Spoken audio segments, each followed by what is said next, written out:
Bonsoir à tous et bienvenue sur vos 3 nouvelles chaînes BFM Marseille-Provence, BFM Toulon-Var et BFM Nice-Côte d'Azur. Azur TV se transforme aujourd'hui pour devenir votre chaîne BFM d'information locale et régionale. Je suis donc très heureuse ce soir de vous accueillir pour cette grande soirée de lancement. Tous les soirs, je vous retrouverai à 18 h pour le Grand Journal du Sud. Mais d'abord, place à cette grande soirée exceptionnelle qu'on vous propose avec de l'actualité, bien sûr, des reportages, vous le verrez, au cœur de nos territoires et bien entendu de nombreux invités, les femmes et les hommes qui font vivre nos territoires, qui font vivre Marseille, qui font vivre Toulon, qui font vivre Nice. Parmi eux, il y a bien sûr les parrains de vos nouvelles antennes locales, l'ancien footballeur et consultant d'RMC Sport Eric Dimeco pour BFM Marseille-Provence, le président du club de foot de hier, Mourad Boudjelal pour BFM Toulon-Var, et puis le premier d'entre eux que j'accueille avec plaisir, Alain Marchal, parrain de BFM Nice Côte d'Azur. Bonsoir Alain. Bonsoir Céline. Je suis très heureuse que tu sois là ce soir. Si tu es là ce soir, c'est bien sûr parce que tu es niçois. Les téléspectateurs de BFM TV te connaissent bien. Ils te voient chaque soir. Les auditeurs d'RMC aussi te connaissent très bien, avec les grandes gueules, bien sûr. Pourquoi c'était important d'être là ce soir avec nous? Pourquoi BFM peut apporter quelque chose à la Côte d'Azur? Parce que, 1, je suis niçois. 2, c'est une très bonne raison, c'est même la première d'entre elles. La deuxième, c'est que ce métier, j'ai commencé il y a 35 ans, je l'ai commencé en tant que journaliste local, avec une radio locale. À l'époque, c'était la radio de la ville de Nice, elle s'appelait Radio Baie des Anges. Et être journaliste en local, c'est la meilleure des écoles.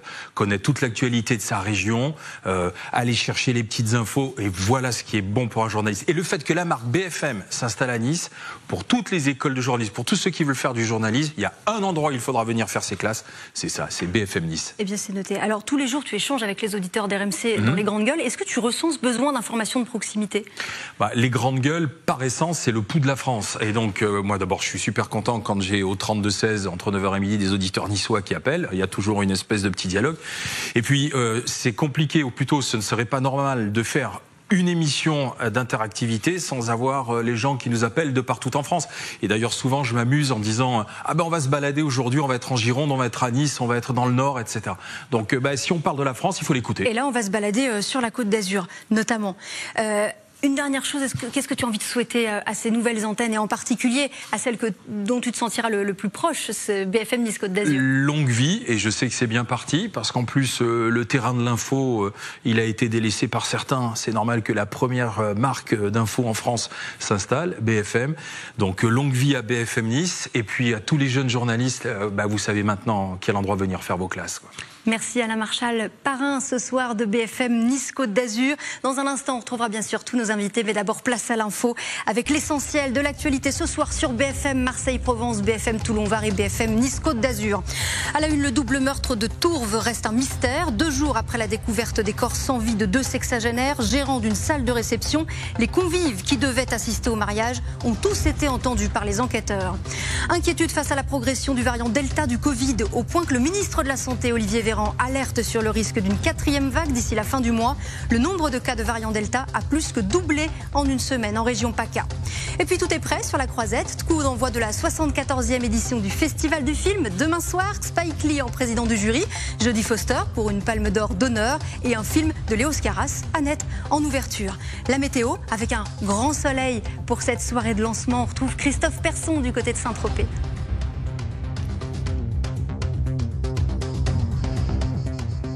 Pour commencer cette météo, il n'y avait pas mieux que ce beau ciel bleu au-dessus de Saint-Tropez. Avec les cigales, le beau ciel bleu, on l'aura encore lors de ces prochaines journées. Regardez le golfe de Saint-Tropez, justement, avec en face Sainte-Maxime. Eh bien, lors de ces prochains jours, comme actuellement, on retrouvera toujours ces quelques rares cumulus. Un ciel qui sera donc souvent sans nuages, que ce soit pour la matinée de mardi ou encore l'après-midi de mardi.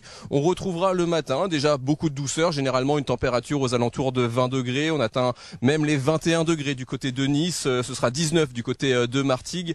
Et lors de l'après-midi, il fera toujours très chaud, généralement plus d'une trentaine de degrés, surtout à l'intérieur des terres. Sur le littoral, parfois un petit peu plus de fraîcheur, comme à Toulon, où on aura 28 degrés. Pour Nice, ce sera 31 degrés. On aura également 28 degrés si vous vous trouvez un petit peu plus du côté de Martigues. Mercredi, même situation que pour cette journée de mardi. Quelques rares cumulus, encore un temps estival. Un petit peu de vent, encore une fois par moment, mais ça empêche la perturbation d'arriver. Du point de vue des températures, le matin, on sera généralement entre 18 et 20 degrés. 20 degrés, par exemple, du côté de Nice. Et l'après-midi, ça ne change pas. Toujours une trentaine de degrés sur la zone. 30 pour Marseille. Marseille, 32 même si vous êtes à Aix-en-Provence, ce sera 30 degrés pour Cannes. Lors de la journée de jeudi, on aura quand même un petit peu plus de nuages, par moments quelques rafales de vent, et pour les températures, toujours aucun changement. On retrouvera 30 degrés encore une fois pour Marseille, 30 pour Aix-en-Provence. Du côté de Nice, ce sera une température de 28 degrés et on aura 29 degrés si vous êtes à Toulon.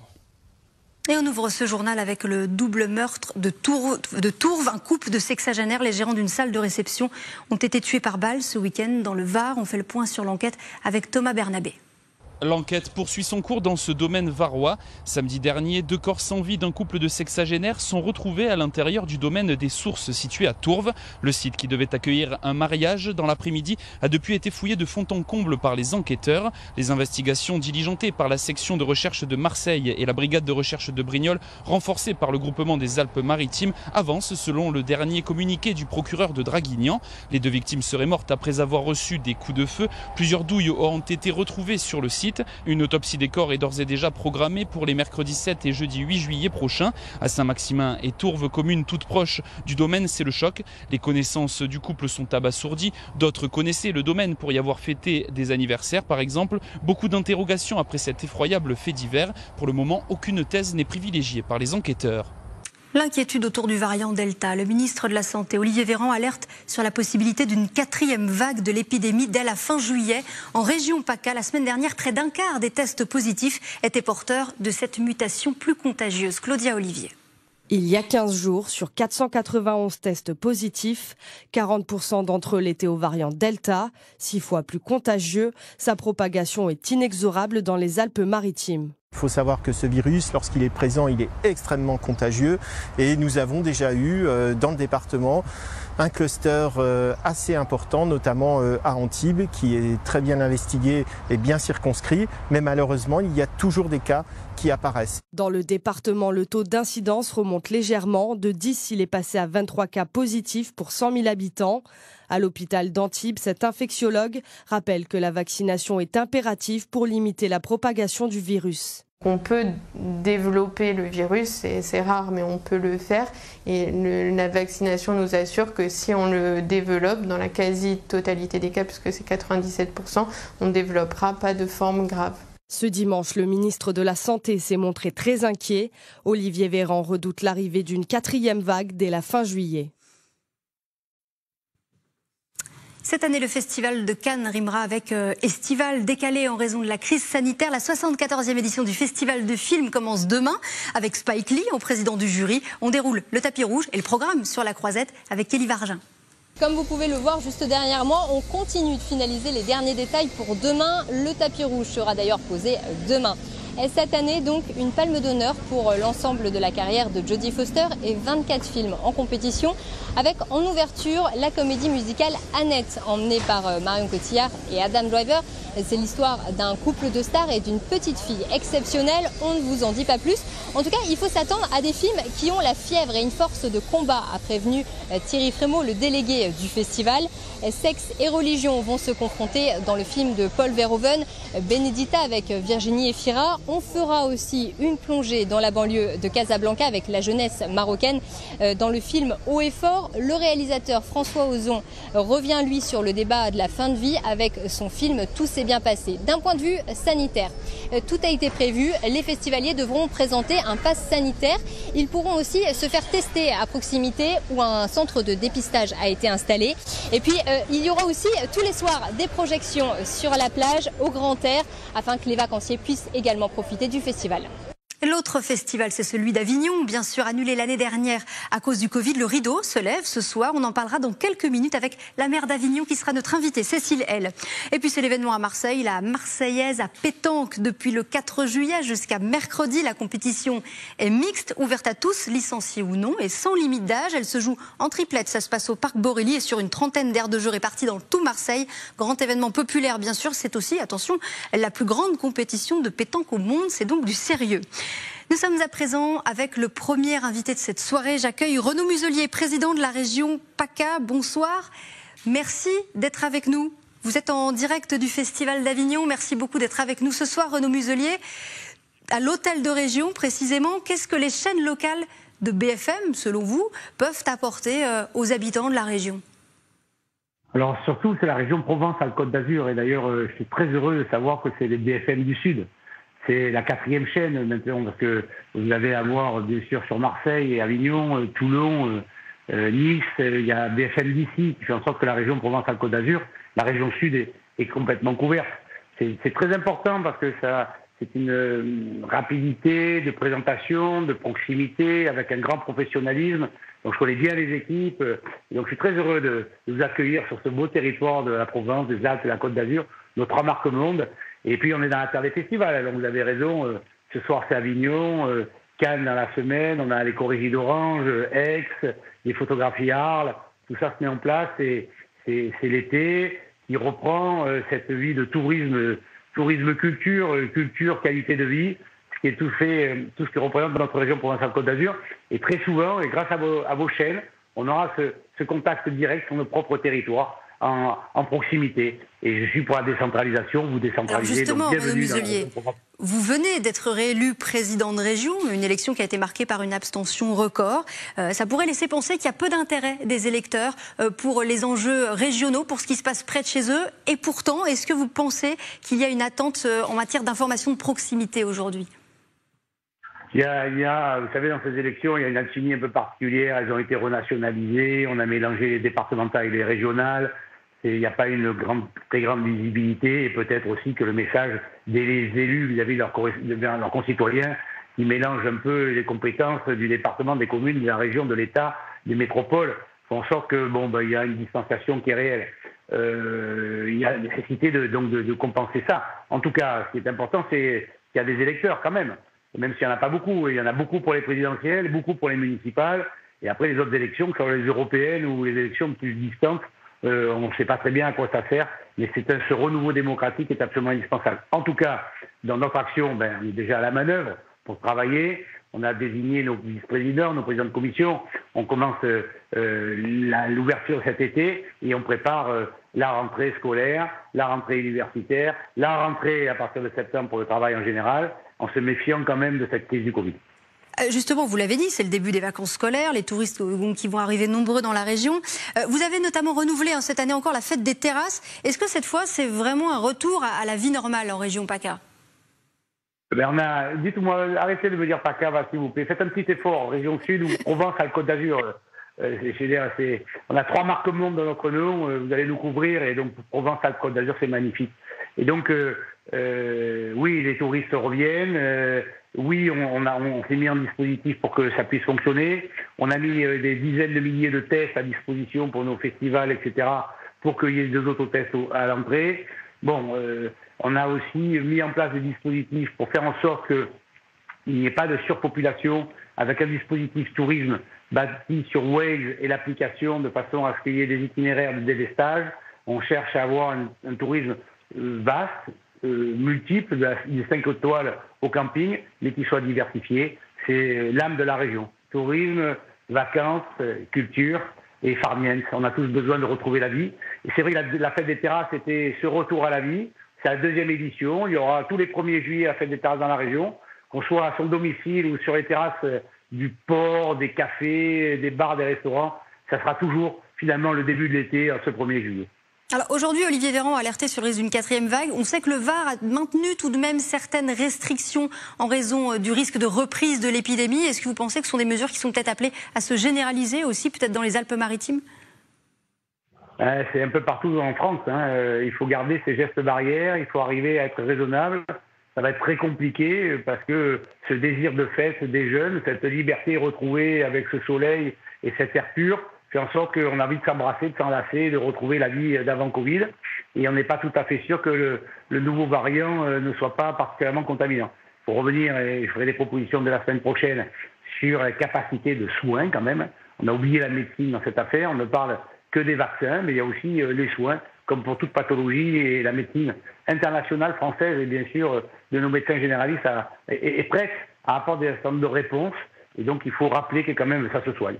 Merci Renaud Muselier, président de la région Provence-Alpes-Côte d'Azur, d'avoir été en direct avec nous ce soir pour ce grand lancement de vos 3 nouvelles antennes en région, BFM Marseille-Provence, BFM Toulon-Var et BFM Nice-Côte d'Azur. On va en parler avec Arthur Dreyfus, directeur général Altis Média. Bonsoir.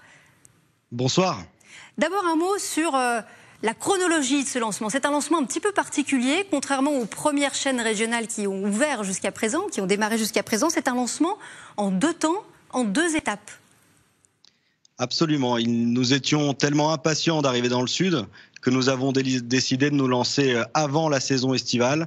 Et donc, dès ce début juillet, de Nice à Marseille en passant par Toulon, avec cette marque si forte qu'est la marque BFM, nous souhaitions être aux côtés, au plus proche des habitants de la région Sud, raison pour laquelle nous faisons ce premier lancement en ce début de l'été. Et nous aurons nos 3 chaînes Marseille-Provence, Toulon-Var et Nice-Côte d'Azur dès le début de l'automne, au plus près des citoyens de la région Sud. Alors si on fait un petit peu l'historique des BFM en région, c'est allé très vite cette aventure. À partir de ce soir, on a maintenant 8 chaînes BFM en région, de Lille jusqu'à Nice en passant par Marseille et Lyon.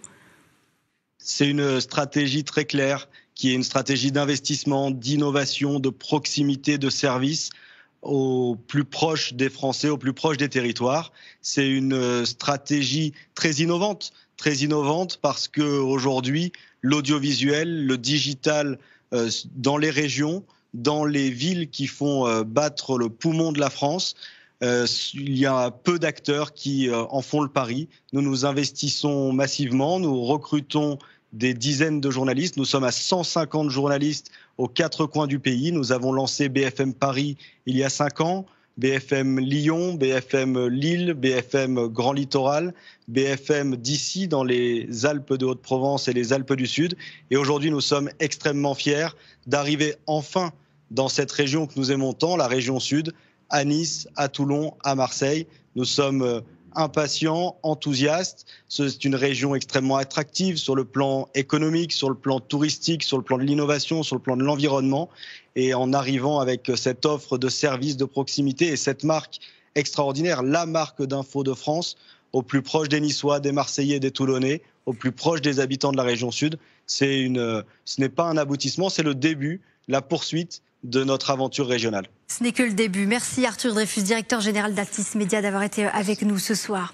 On va à présent s'arrêter sur un secteur économique qui pèse dans la région et notamment dans le Var, celui du vin. Ces dernières années, les vins de Provence sont parvenus à redorer leur image. On en parlera dans un instant avec notre invité Aurélie Bertin-Teillot du château Sainte-Roseline. Mais d'abord, écoutez rapidement le président du syndicat des Côtes de Provence.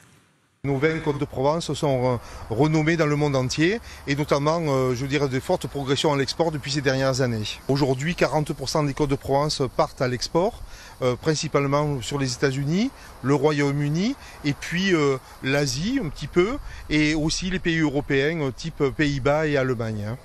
Bonsoir Aurélie Bertin-Teillot. Bonsoir. Vous êtes avec nous, vous êtes vigneronne, vous êtes propriétaire du château Sainte-Roseline, vous y produisez un des grands crus de Côte de Provence.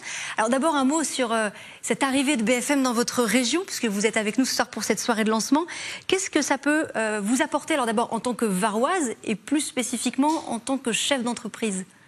Alors merci tout d'abord de m'accueillir ce soir sur le plateau. Pour nous, c'est une très belle opportunité. Quand je dis nous, vignerons et chefs d'entreprise, c'est une proximité avec les médias et puis la possibilité d'avoir une ouverture médiatique importante sur notre savoir-faire, sur nos producteurs locaux. Donc c'est une très belle chose pour nous. Surtout qu'on sort d'1 an de crise sanitaire. Oui, on a besoin, bien évidemment, que les médias mettent un peu l'objectif sur nos entreprises et sur nos vins pour relancer un peu notre activité qui a été bien évidemment malmenée avec la fermeture des restaurants pendant plusieurs mois. On a entendu à l'instant le syndicat des Côtes de Provence. Il évoque les exports. L'export, c'est là aujourd'hui qui est le principal débouché des vins de Provence. Alors, il y a bien évidemment la France, mais aujourd'hui en France, 30% des vins consommés sont des rosés. Et à l'international, la consommation de rosés représente que 10%. Donc il y a une marge de manœuvre phénoménale à l'international. C'est plutôt pendant longtemps les grands rouges qui ont eu la cote. Mais aujourd'hui, c'est quelque chose qui a changé un petit peu ? Oui, je pense qu'il y a des nouveaux modes de consommation, des jeunes qui ont plébiscité la couleur rosée, qui sont fanats des vins rosés, bien évidemment des vins rosés de Provence. Nos vins correspondent vraiment à la demande aujourd'hui au niveau international. La réouverture aussi des restaurants ces dernières semaines, la reprise des restaurants, ça c'est aussi quelque chose qui va vous aider à repartir après cette crise? Bien évidemment, alors surtout pour nous au Château Sainte-Roselyne où on fait quasiment 30% de nos ventes en restauration. Il est certain que la réouverture des restaurants était la bienvenue parce que nous avons beaucoup souffert cette année. Et puis là, je pense que les Français, tous les étrangers qui reviennent en France ont envie d'aller dans les restaurants, de se retrouver ce côté convivial de la restauration et d'être entre amis. Oui, retrouver la convivialité. Merci beaucoup Aurélie Bertin-Teillot, propriétaire du château Sainte-Roselyne, d'avoir été avec nous ce soir en direct. Et puis à présent, on est allé à votre rencontre à Nice, à Marseille, à Toulon, voir comment l'arrivée de BFM était accueillie. Je suis content de voir que BFM, cette grande télé, s'installe ici. Plus pratique pour nous et vraiment local. Qui nous disent un petit peu ce qui se passe sur la région et puis voilà, qu'on soit un peu plus au courant peut-être, ça sera intéressant de voir ça. Tout ce dont on parle pas en fait dans les chaînes de tous les jours, quoi, dans les journaux de tous les jours. On va avoir des sujets un peu plus tournés vers les jeunes qui pourraient un peu plus nous intéresser. J'espère voir vos caméras, vos micros plus souvent dans la rue. Direction la Cité des Papes à présent, où s'ouvre ce soir la 75e édition du Festival d'Avignon. C'est un des grands rendez-vous culturels en Provence. Nous sommes avec Cécile L, maire PS d'Avignon. Bonsoir, merci d'être avec nous. Bonsoir. Tout d'abord, sur l'arrivée de BFM en Provence, selon vous, que peut-elle apporter à la région et en particulier à la culture, puisque s'ouvre ce soir le Festival d'Avignon? Je pense que ça peut être un bon relais des initiatives qui sont prises sur nos territoires et dans nos villes. Donc moi je vois évidemment d'un bon œil l'arrivée de BFM comme l'ensemble, je pense, des citoyens de cette région et notamment pour pouvoir relayer, voilà, comme je disais, à la fois des initiatives et notamment évidemment des initiatives culturelles ou patrimoniales qui correspondent bien à l'identité de notre ville. Et puis nous allons bien sûr parler du Festival d'Avignon qui s'ouvre ce soir. L'année dernière, il avait été annulé en raison de la crise sanitaire. On imagine votre joie ce soir. C'est vrai qu'aujourd'hui est un jour heureux pour toutes les Avignonnaises et tous les Avignonnais. J'ai eu l'occasion de signer une tribune dans la presse écrite ce matin pour dire à tous les festivaliers, mais aussi à toutes les compagnies de théâtre qu'on était heureux de les retrouver, tout simplement parce que c'est vrai que l'année dernière, ça a été un vrai crève-cœur de devoir annuler l'édition du Festival d'Avignon. Là, chacun s'est mis en position cette année, y compris évidemment le directeur du festival, Olivier Py, Paul Rondin, les services de la préfecture. Et depuis début janvier, on a porté haut l'espoir de pouvoir tenir l'édition de cette année. Et aujourd'hui, c'est une réalité. Et donc, je pense qu'effectivement, tout le monde est très heureux dans la ville. Le festival se tient quand même avec quelques précautions sanitaires. Lesquelles ? Du coup, le masque est obligatoire à partir de midi et jusqu'à 2h du matin. Donc en fait, l'idée avec le préfet de Vaucluse, c'est de pouvoir mener un festival en responsabilité et en prudence, comme j'aime à le dire. Et donc ça vaut pour à la fois l'espace public, où il y a aussi certaines rues où on préconisera en fait aux festivaliers, aux visiteurs, d'être plutôt positionnés sur la droite, ou même certaines rues qui pourront être mises en sens unique piéton, comme d'ailleurs dans d'autres grands festivals en Europe. Et puis après, il y a évidemment tous les lieux de spectacle, que ce soit ceux du IN ou ceux du OFF, qui vont faire l'objet d'une attention toute particulière, notamment en termes de désinfection et d'aération. Donc l'idée, c'est que vraiment le Festival d'Avignon 2021 soit une belle fête et une belle réussite pour nous tous. Mais pas de jauge, on est d'accord, vous accueillez 100% du public. Pas de jauge, 100% du public, effectivement. Et le seul endroit où il faut avoir un pass sanitaire, c'est en fait la cour d'honneur qui, vous le savez, va ouvrir ce soir et va lancer cette 75e édition avec la cerisée, avec une mise en scène de Thiago Rodriguez, qui est le nouveau d'ailleurs directeur du Festival d'Avignon, qui prendra en tout cas les rênes du festival à partir du 1er septembre 2022 et notamment pour l'édition 2023. Oui, qui succède donc à Olivier Py, hein. C'est bien cela. Exactement, ça a été annoncé par Madame la Ministre cet après-midi, en début d'après-midi. Et donc Thiago Rodriguez, un artiste qui succède à Olivier Py, lui-même artiste, avec pour Thiago Rodriguez une dimension européenne, puisque il est d'origine portugaise. Et il a fait part en fait d'un projet pour le festival et à la fois pour l'ancrage du festival dans la ville d'Avignon. Et c'est vrai que du coup c'est un projet à la fois porteur d'espoir, porteur de beaucoup d'envie aussi et d'enthousiasme. Et je pense que c'est ce qui a séduit la ministre et aussi l'ensemble du conseil d'administration du Festival d'Avignon qui a validé cette proposition en fin de matinée aujourd'hui. Alors on sent tout votre enthousiasme, celui derrière des équipes qui ont organisé cette édition après l'annulation de l'année dernière. Est-ce que cet enthousiasme, vous le sentez aussi chez vos administrés et chez le public qui va venir assister à ces spectacles de théâtre, à ces spectacles de danse? Vous sentez cette envie de retrouver la culture ou bien peut-être à l'inverse, les quelques restrictions sanitaires qui restent en place freinent certains de venir? Non, je pense que c'est l'envie de retrouver effectivement la culture, voilà, de passer des bons moments entre amis, en famille, de pouvoir, une fois qu'on a regardé un spectacle, qu'on a vu une pièce, de pouvoir partager ses impressions et en étant soit dans un bon resto, soit à la terrasse d'un café, parce que je crois aussi que pour moi c'est important de souligner que pour les commerçants d'Avignon, pour les restaurateurs, les cafetiers, les hôteliers, évidemment que ce temps fort dans la saison touristique, il est essentiel aussi à leur activité. Et donc tout le monde est prêt et tout le monde est prêt à accueillir avec le sourire tous les festivaliers, tous les visiteurs. Et donc je pense que bien sûr qu'il y a les précautions et les gestes barrières qu'il faudra continuer d'avoir en tête. Mais je crois que c'est l'envie de culture et d'une culture en partage, d'une culture populaire qui va l'emporter sur ce mois de juillet sur Avignon. Voilà, et pour terminer, je voulais rebondir sur ce que vous disiez sur les touristes que le Festival d'Avignon amène dans les restaurants, dans les magasins. Est-ce que le Festival d'Avignon, ça va vraiment donner le coup d'envoi de la saison touristique après l'année dernière qu'on a connue? Alors nous, on est toujours plein d'espoir et porteurs d'optimisme dans cette ville.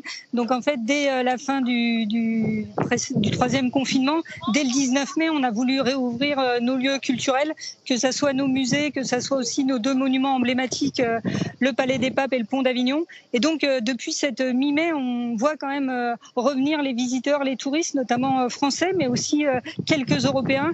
Mais c'est vrai que le coup de boost que va nous apporter en ce début du mois de juillet le festival, je l'espère, va pouvoir nous permettre de retrouver, alors sûrement pas autant de visiteurs que l'année 2019 qui avait été une année exceptionnelle, mais en tout cas plus que l'année 2020, et notamment parce que pendant 3 semaines, c'est le cœur de la création théâtrale, chorégraphique, à la fois française et européenne qui va battre à Avignon. Donc vous serez tous les bienvenus dans cette ville pour ce festival. Merci beaucoup Cécile L, maire d'Avignon, d'avoir été en direct avec nous pour cette grande soirée de lancement de BFM Marseille-Provence, BFM Toulon-Var et BFM Nice-Côte d'Azur. Restez avec nous, on se retrouve dans un tout petit instant avec l'essentiel de l'actualité.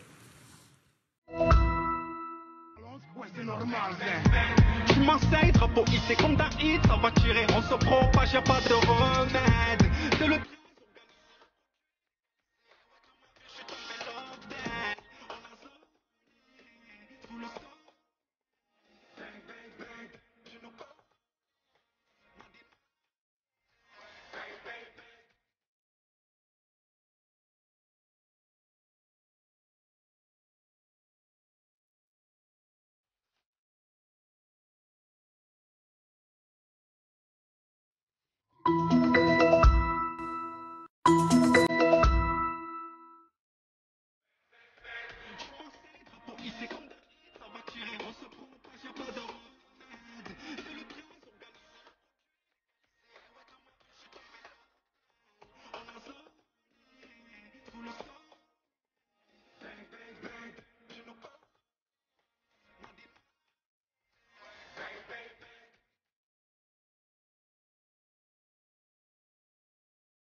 Bienvenue si vous venez de nous rejoindre, suite de notre grande soirée de lancement de vos chaînes BFM dans le Sud depuis 30 minutes. Maintenant, ça y est, vous regardez BFM sur nos 3 nouvelles antennes locales, BFM Marseille-Provence, BFM Toulon-Var et BFM Nice-Côte d'Azur.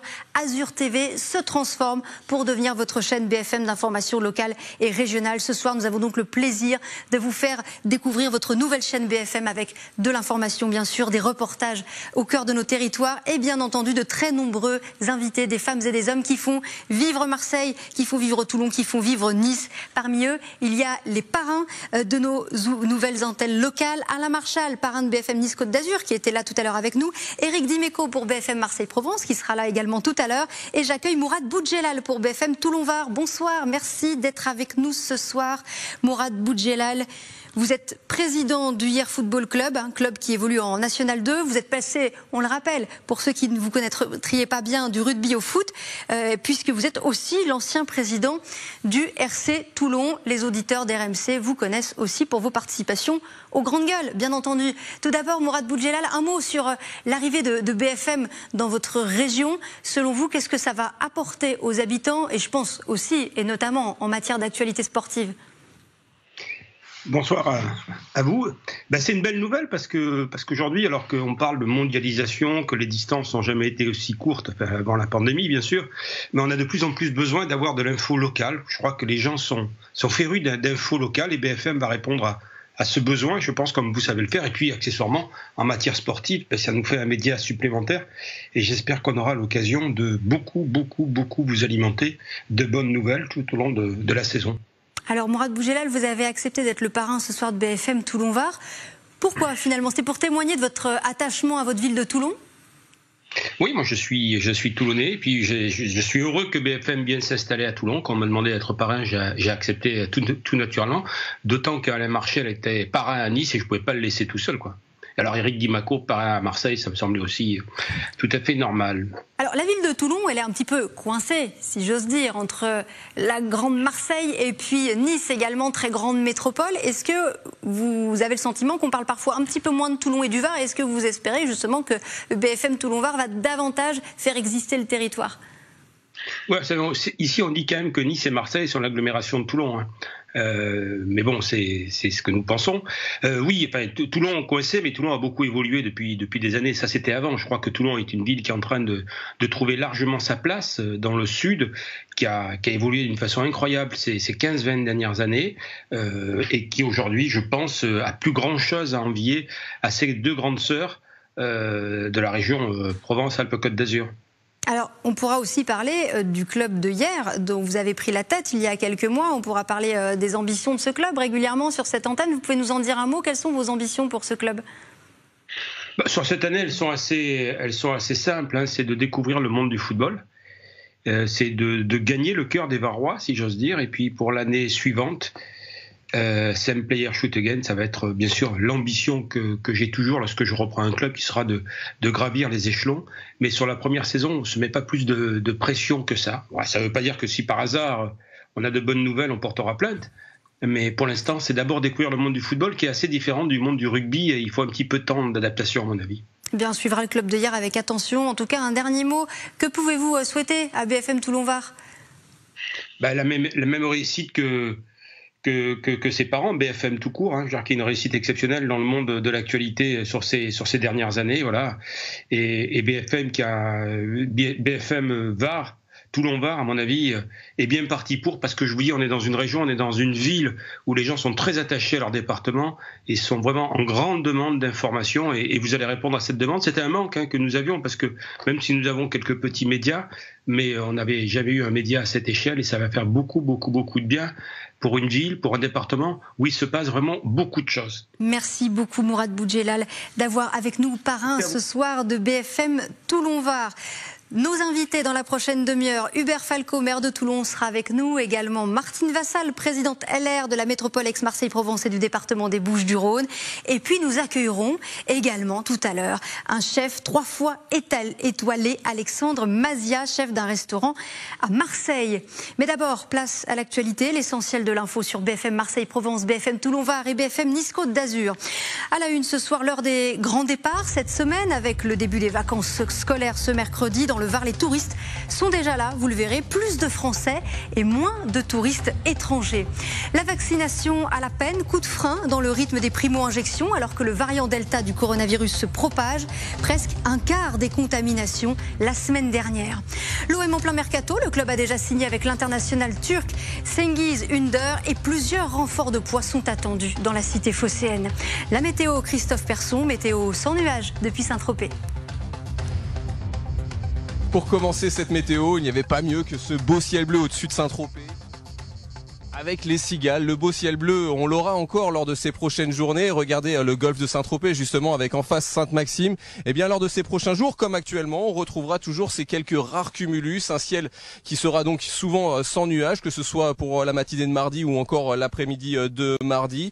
On retrouvera le matin déjà beaucoup de douceur, généralement une température aux alentours de 20 degrés. On atteint même les 21 degrés du côté de Nice. Ce sera 19 du côté de Martigues. Et lors de l'après-midi, il fera toujours très chaud, généralement plus d'une trentaine de degrés, surtout à l'intérieur des terres. Sur le littoral, parfois un petit peu plus de fraîcheur, comme à Toulon, où on aura 28 degrés. Pour Nice, ce sera 31 degrés. On aura également 28 degrés si vous vous trouvez un petit peu plus du côté de Martigues. Mercredi, même situation que pour cette journée de mardi. Quelques rares cumulus, encore un temps estival. Un petit peu de vent, encore une fois par moment, mais ça empêche la perturbation d'arriver. Du point de vue des températures, le matin, on sera généralement entre 18 et 20 degrés. 20 degrés, par exemple, du côté de Nice. Et l'après-midi, ça ne change pas. Toujours une trentaine de degrés sur la zone. 30 pour Marseille. 32 même si vous êtes à Aix-en-Provence, ce sera 30 degrés pour Cannes. Lors de la journée de jeudi, on aura quand même un petit peu plus de nuages, par moments quelques rafales de vent, et pour les températures, toujours aucun changement. On retrouvera 30 degrés encore une fois pour Marseille, 30 pour Aix-en-Provence. Du côté de Nice, ce sera une température de 28 degrés et on aura 29 degrés si vous êtes à Toulon. Voilà pour la météo avec ce grand soleil pour cette soirée de lancement de vos 3 nouvelles antennes en région, BFM Marseille-Provence, BFM Toulon-Var et BFM Nice-Côte d'Azur. Lancement en 2 temps, à partir de ce soir, le 5 juillet, puis demain, chaque soir, votre rendez-vous à 18h, le grand journal du Sud. Puis dans un second temps, au mois d'octobre, 3 antennes parfaitement distinctes entre BFM Marseille-Provence, BFM Nice-Côte d'Azur et BFM Toulon-Var. Voici donc le calendrier de ce lancement en 2 temps de ces 3 chaînes. Et puis à noter que chaque matin, outre le rendez-vous du Grand Journal du Sud de 18h, vous aurez l'essentiel de l'information dès 7h tous les matins. Dans l'actualité à présent, les touristes seront-ils de retour dans le Var cet été? Plus de Français, moins d'étrangers. En revanche, qu'avant la crise sanitaire, les étrangers ne représentent que 5 à 10% des réservations. Pour l'instant, reportage à Roquebrune-sur-Argence et au large de l'Estérel avec Kelly Vargin. Un peu de sport, de la détente et surtout du soleil. Les vacances débutent bien pour cette famille belge. Superbe. Ça m'a remis en forme. Aucune hésitation à choisir la France pour leurs vacances. Dès l'ouverture du camping, la famille a immédiatement réservé un bungalow. On a besoin vraiment de se détendre, de se vider la tête. Avec le Covid, on ne savait pas trop comment ça allait aller. Mais bon, tout s'est bien passé. Sur les 30% de touristes étrangers présents dans ce camping, on compte 20% de Belges et presque aucun Anglais. La saison estivale s'annonce tout de même très positive. On va dépasser les 50% et les 70% dès le 10 juillet. Et là, la période 31 juillet, 21 août, on est complet. Donc ça fait du bien, ça fait longtemps que ça ne nous était pas arrivé. Changement de décor, direction les Calanques rouges de l'Estérel à bord d'un semi-rigide. Florine et Lindsay, 2 touristes du nord de la France, davantage habitués aux destinations étrangères, mais cette année, traverser les frontières ne les rassurait pas. Pas de regret, elles savourent pleinement leurs vacances dans le sud. C'est super beau. T'as plein d'étoiles dans les yeux. Et les touristes sont de plus en plus nombreux à réserver des sorties en mer. Jusqu'au 20 juillet, on va être à 3/4 de remplissage et puis après, on est à 100% jusqu'à fin août. La journée s'est terminée par de la plongée dans la réserve marine du Cap-Roux. Les Français moins pressés de se faire vacciner. Le rythme des primo-injections a fortement ralenti. C'est le cas notamment dans les Alpes-Maritimes. On retrouve Alexis Ricard au centre de vaccination du Parc des Expositions de Nice. Le rythme de la vaccination ralentit dans les Alpes-Maritimes. Cette semaine, près de 27 000 rendez-vous ont été pris pour venir se faire vacciner. Sur l'ensemble de ces rendez-vous, seuls 19% concernent des primo-injections, ce qui implique que plus de 80% sont en réalité des rappels de vaccins. Ce qui est un chiffre bien plus élevé qu'il y a un mois. Début juin, on avait 58% de rappels sur l'ensemble des rendez-vous pris, ce qui fait que plus de 42% des rendez-vous étaient des primo-injections. De la même manière, on a moins de personnes qui prennent rendez-vous pour venir se faire vacciner. 27 000 en cette semaine de début juillet. Début juin, en revanche, on était à plus de 40 000. Pour autant, la couverture vaccinale est quand même plus importante dans ce département que dans le reste de la France, puisque en moyenne, nous sommes à 54% de couverture vaccinale ici dans les Alpes-Maritimes. Le mercato estival de l'OM a commencé après avoir signé avec l'international turc Cengiz Ünder. Le club marseillais devrait encore signer avec quelques renforts de poids. Simon Perzitz. En ce début d'été, Pablo Longoria dynamite le marché des transferts. Depuis quelque temps, derrière les grilles du centre d'entraînement Robert-Louis Dreyfus, les dossiers se succèdent et des contrats se signent. Après avoir conclu la venue du milieu brésilien Gerson, de l'ailier américain Conrad de la Fuente et acté le retour du défenseur central argentin Balerdi, l'OM a officialisé l'arrivée d'Under, le milieu offensif romain avec une option d'achat de 8 millions d'euros. Et ça ne devrait plus tarder pour son coéquipier à la Roma, le gardien Paul Lopez, dont l'option d'achat est-elle estimée à 15 millions. Les visites médicales devraient donc s'enchaîner cette semaine puisque Marseille, sur tous les fronts, aurait également trouvé un accord avec Arsenal pour faire venir dans la cité phocéenne le milieu de terrain Matteo Guendouzi ainsi que le défenseur central William Saliba, dont la venue devrait être officialisée d'ici quelques jours. Malgré les avertissements récents du gendarme financier du football français, l'OM affiche clairement ses ambitions pour la saison à venir et compte bien se donner tous les moyens pour y arriver. Direction le Var, où l'on rejoint Hubert Falco, maire de Toulon. Bonsoir. Merci d'être avec nous ce soir pour cette grande soirée de lancement des chaînes locales de BFM dans le Sud et notamment dans le Var, BFM Toulon-Var. Tout d'abord, selon vous, qu'est-ce qu'une chaîne locale peut apporter à une ville comme Toulon, à un département comme le Var ? Énormément. Toulon est la ville capitale, la ville centre du département le plus touristique de France, le Var. Et donc, parler du Var, parler de Toulon, parler de ces petits villages varois est une excellente chose. Puis on fait beaucoup de belles choses, vous savez, dans cette grande métropole française. Mais Hubert Falco, est-ce que vous sentez un besoin d'information de proximité ? Est-ce que vous sentez un vrai intérêt de vos administrés pour ce qui se passe près de chez eux ? Mais bien sûr, la proximité est essentielle, importante. Nous avons les grandes chaînes nationales et on zappe sur les grandes chaînes nationales. Mais le Varois, le Toulonnais, l'habitant d'un petit village de ce département a besoin d'avoir des nouvelles de sa proximité. Puis, vous savez, en bandant la proximité de chacune de nos villes et de nos villages, je vous dis, on vante les mérites du plus beau département de France, le Var. Je m'excuse pour mes amis voisins, on est dans une très belle région. Alors effectivement, vous parlez de vos voisins, mais entre Marseille et Nice, est-ce que parfois on parle moins de Toulon ? Vous avez l'impression que Toulon existe peut-être moins, même médiatiquement ? Est-ce que l'arrivée de BFM Toulon, justement, ça va permettre de parler de votre ville ? Là, on parle du passé entre Marseille et Nice.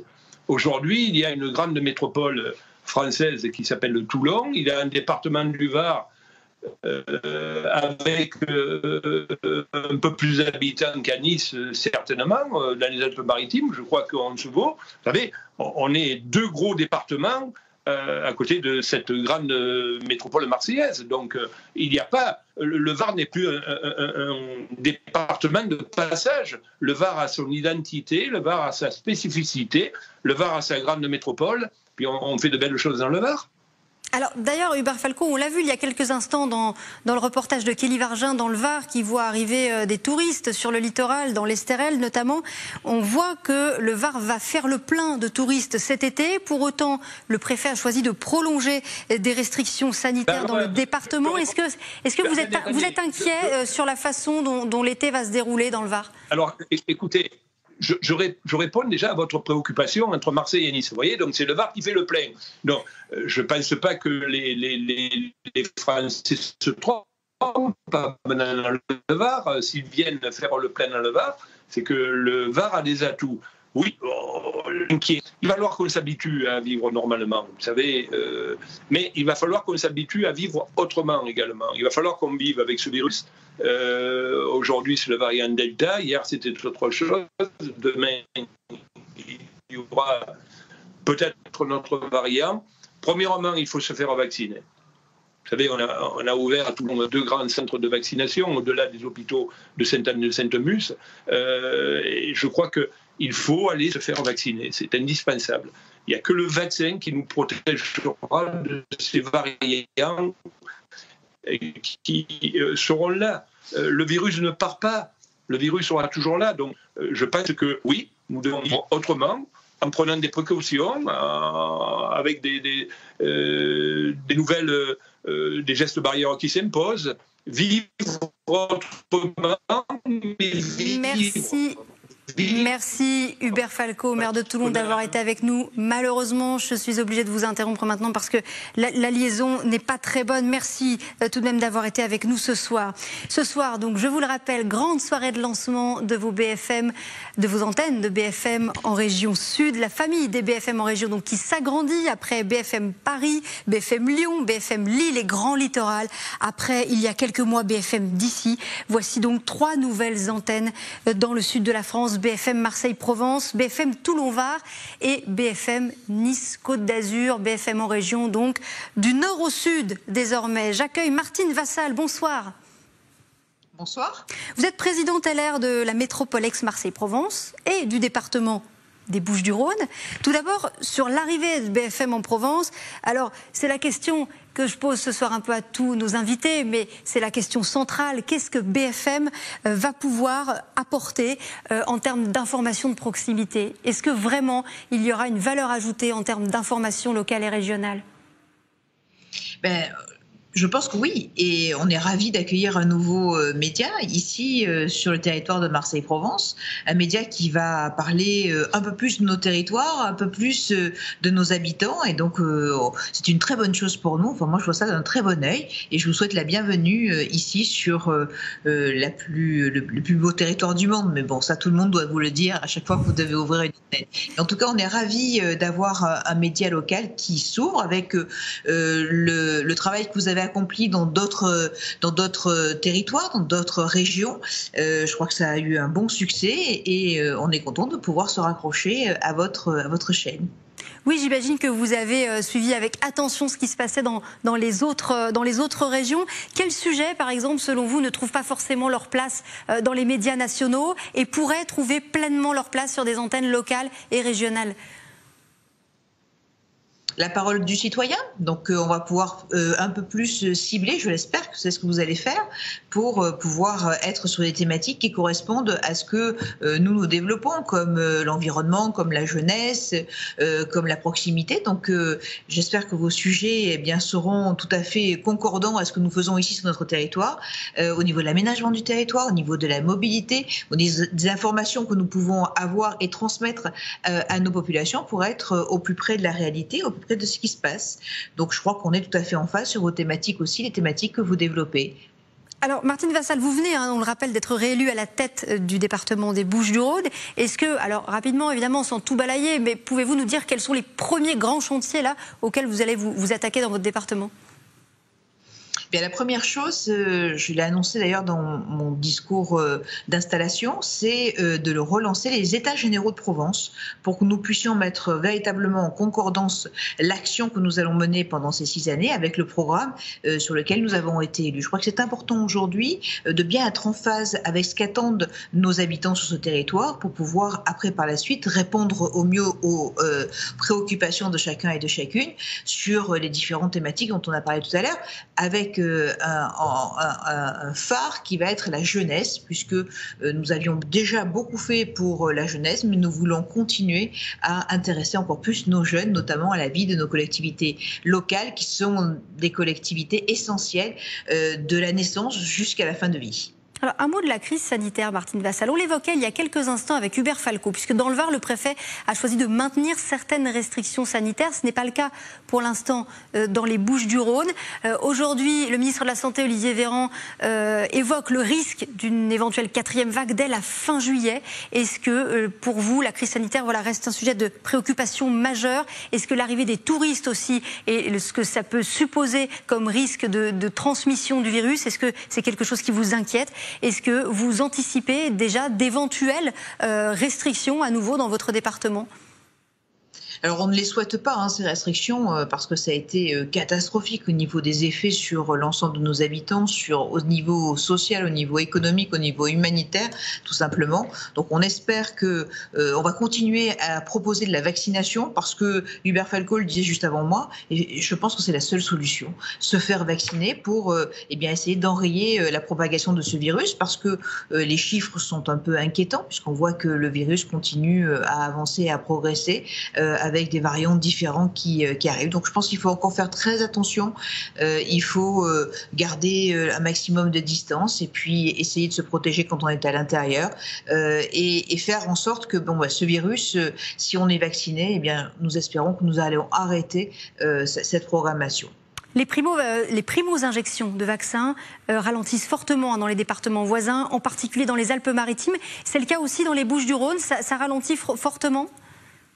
Oui, ça ralentit fortement. Nous avons été en avance. On a toujours été en avance sur ce virus. On a été en avance pour les masques, pour les tests. On est en avance aussi sur la vaccination. Nous avons mis de gros moyens en place pour vacciner de manière à permettre la vaccination aux personnes qui le souhaitaient. Aujourd'hui, il reste effectivement un nombre de personnes qui ne souhaitent pas être vaccinées, qui ne veulent pas être vaccinées. Et c'est là où on essaye, grâce aux équipements, grâce au travail incroyable que font les sapeurs-pompiers, au bus de la vaccination qui tourne et qui sillonne tout le territoire pour essayer de convaincre un maximum de personnes de se faire vacciner. Et j'espère bien que tous ceux et toutes celles qui arrivent ici sur notre territoire, eh bien, aura également son passe vaccinal avec lui ou avec elle pour justement pouvoir se rassurer les uns les autres et qu'on continue à faire les tests PCR en cas de difficulté ou d'interrogation parce qu'on ne sait pas si avec ce vaccin on peut ou pas être contagieux. Donc je crois que c'est important de ne rien relâcher. Merci beaucoup Martine Vassal d'avoir été avec nous, présidente LR de la métropole Aix-Marseille-Provence et du département des Bouches-du-Rhône. Voici, à présent, on a posé la question comment l'arrivée de BFM est accueillie par quelques personnalités de la région. Regardez. Bonjour, c'est Didier Van Kovlaert. Bienvenue chez nous à BFM pour une information riche de culture et de liberté d'esprit, ouverte sur le monde et ancrée dans nos régions. On compte sur vous. Salut, c'est Eva, je souhaite un super lancement à BFM dans le sud de la France. Voilà, c'est trop cool que vous veniez chez nous. Je vous fais des gros bisous. Salut, c'est Mathieu Fèvre. Juste une petite vidéo pour souhaiter la bienvenue à BFM sur la Côte d'Azur. Plein de bonnes choses et de réussite. Allez, ciao, ciao. Voilà une autre personnalité de la région qu'on accueille à présent, c'est Alexandre Mazia. Bonsoir, merci d'être avec nous pour cette grande soirée de lancement.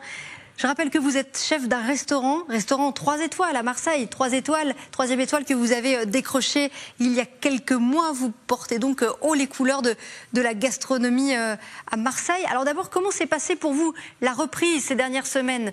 Vous avez pu rouvrir votre établissement, recevoir de nouveau des clients en salle. On imagine votre joie, votre satisfaction. Ah oui, bien sûr. Nous, on s'est préparé déjà pendant plus d'une semaine, vous savez, avant l'ouverture officielle le 9 juin, parce que nous ne posons pas de terrasse, donc nous avons dû faire et attendre ce jour-là avec grand bonheur, je dirais, le bonheur de retrouver nos clients, de retrouver des sourires, de retrouver aussi une émotion particulière des larmes. Sachant que nous, pendant ce confinement, on s'était entraînés aussi chaque jeudi, chaque samedi à répéter notre menu, notre plus grand voyage à proposer à nos clients pour être à la hauteur et pour pouvoir ne pas décevoir tous nos gourmets et gourmands qui nous attendaient impatiemment comme nous avons pu les attendre ces derniers jours. Alors pour autant, vous n'avez jamais arrêté de travailler, Alexandre Mazia. Je crois que vous aviez un food truck pendant les périodes de confinement et pendant la crise sanitaire. Exactement. On a su rebondir un petit peu. On a voulu garder on va dire, la tête un peu hors de l'eau et un peu cette morosité ambiante qui nous pesait tous par l'activité d'un food truck où tout le monde était évidemment bien présent. Toute l'équipe était recueillie pour pouvoir donner le meilleur dans ce camion qui était à l'angle de la rue Paradis et du Prado.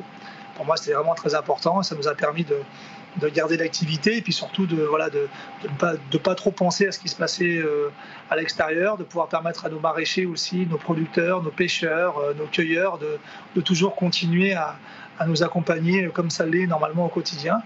Et puis il y a eu un très bel accueil parce qu'il y a des gens qui, malgré ce qui se passait, cette pandémie, ont répondu présent et on a eu un accueil très chaleureux et nous on s'est retrouvés très très vite on va dire emmenés dans cette belle expérience généreuse et enjouée. Alors depuis la réouverture de votre restaurant en salle cette fois, est-ce que la clientèle est de retour ? Ah, bien sûr, bien sûr, bien sûr. Bien sûr, bah, nous déjà avec l'effet 3 étoiles, vous savez, on a 3 mois, d'ouverture de réservation à l'avance déjà. On n'a jamais souffert de réservation. On a toujours, nous avons 8 tables, donc 24 couverts, donc forcément ça restreint le champ. Mais nous, tous les clients, évidemment, sont très heureux d'avoir retrouvé la table. Nous aussi, de pouvoir échanger directement. Nous avons un restaurant particulier qui est transversal. Là, vous avez vu sur la cuisine, mais les clients aussi ont vu sur la cuisine lorsqu'ils viennent déguster chez nous.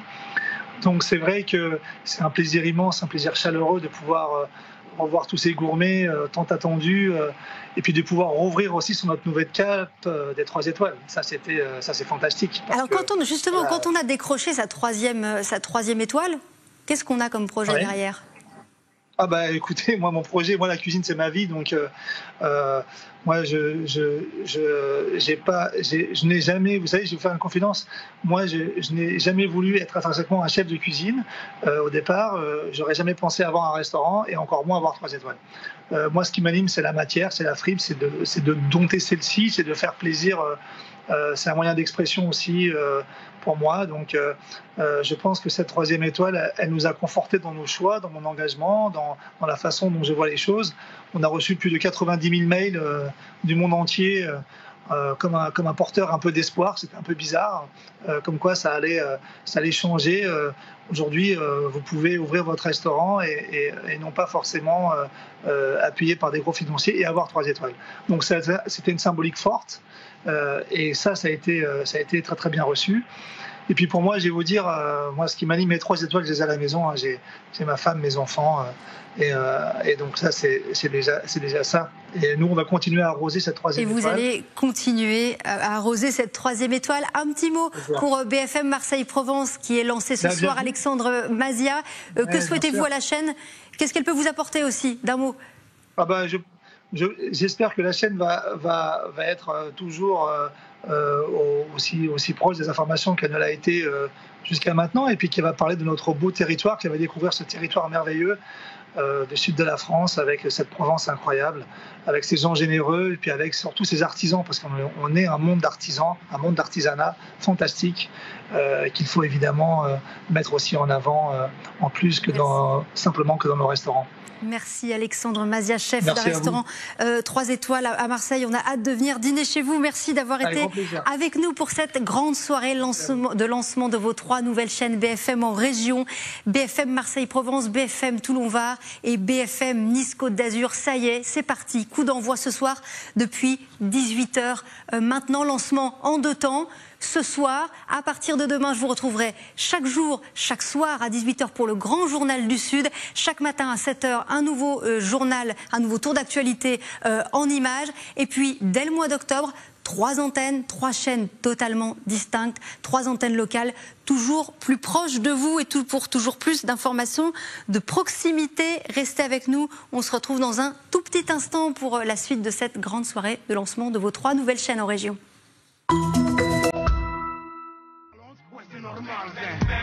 Marseille, drapeau hissé comme Daïd, ça va tirer, on se propage, y'a pas de remède. C'est le 13, organiser le produit, légaliser. Ouais, demain, je suis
Bonsoir à tous et bienvenue sur vos 3 nouvelles chaînes. Bienvenue si vous venez de nous retrouver. BFM Marseille-Provence, BFM Toulon-Var et BFM Nice-Côte d'Azur.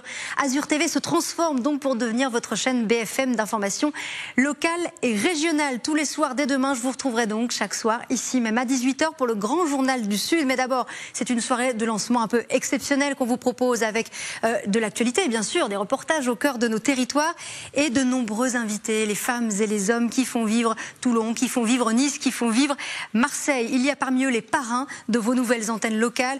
On a accueilli tout à l'heure Alain Marchal, parrain de BFM Nice Côte d'Azur, Mourad Bouljelal, parrain de BFM Toulon-Var, et puis Éric Dimeco à présent pour BFM Marseille-Provence. Il ne manquait plus que vous, Éric Dimeco, consultant RMC Sport. Merci d'être avec nous.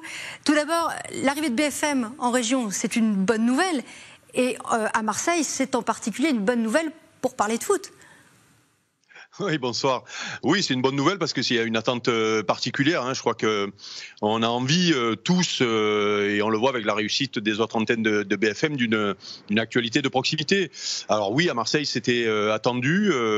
Il y a une actualité autour de l'OM, bien sûr, mais pas que.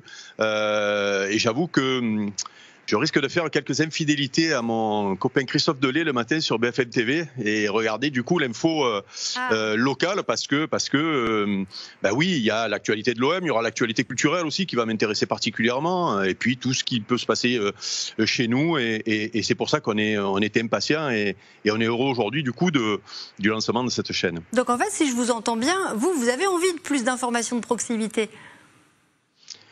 Bah oui, je le répète, c'est quand même une tendance forte et c'est pour ça d'ailleurs que il y a de plus en plus de chaînes comme ça qui sont locales voire régionales.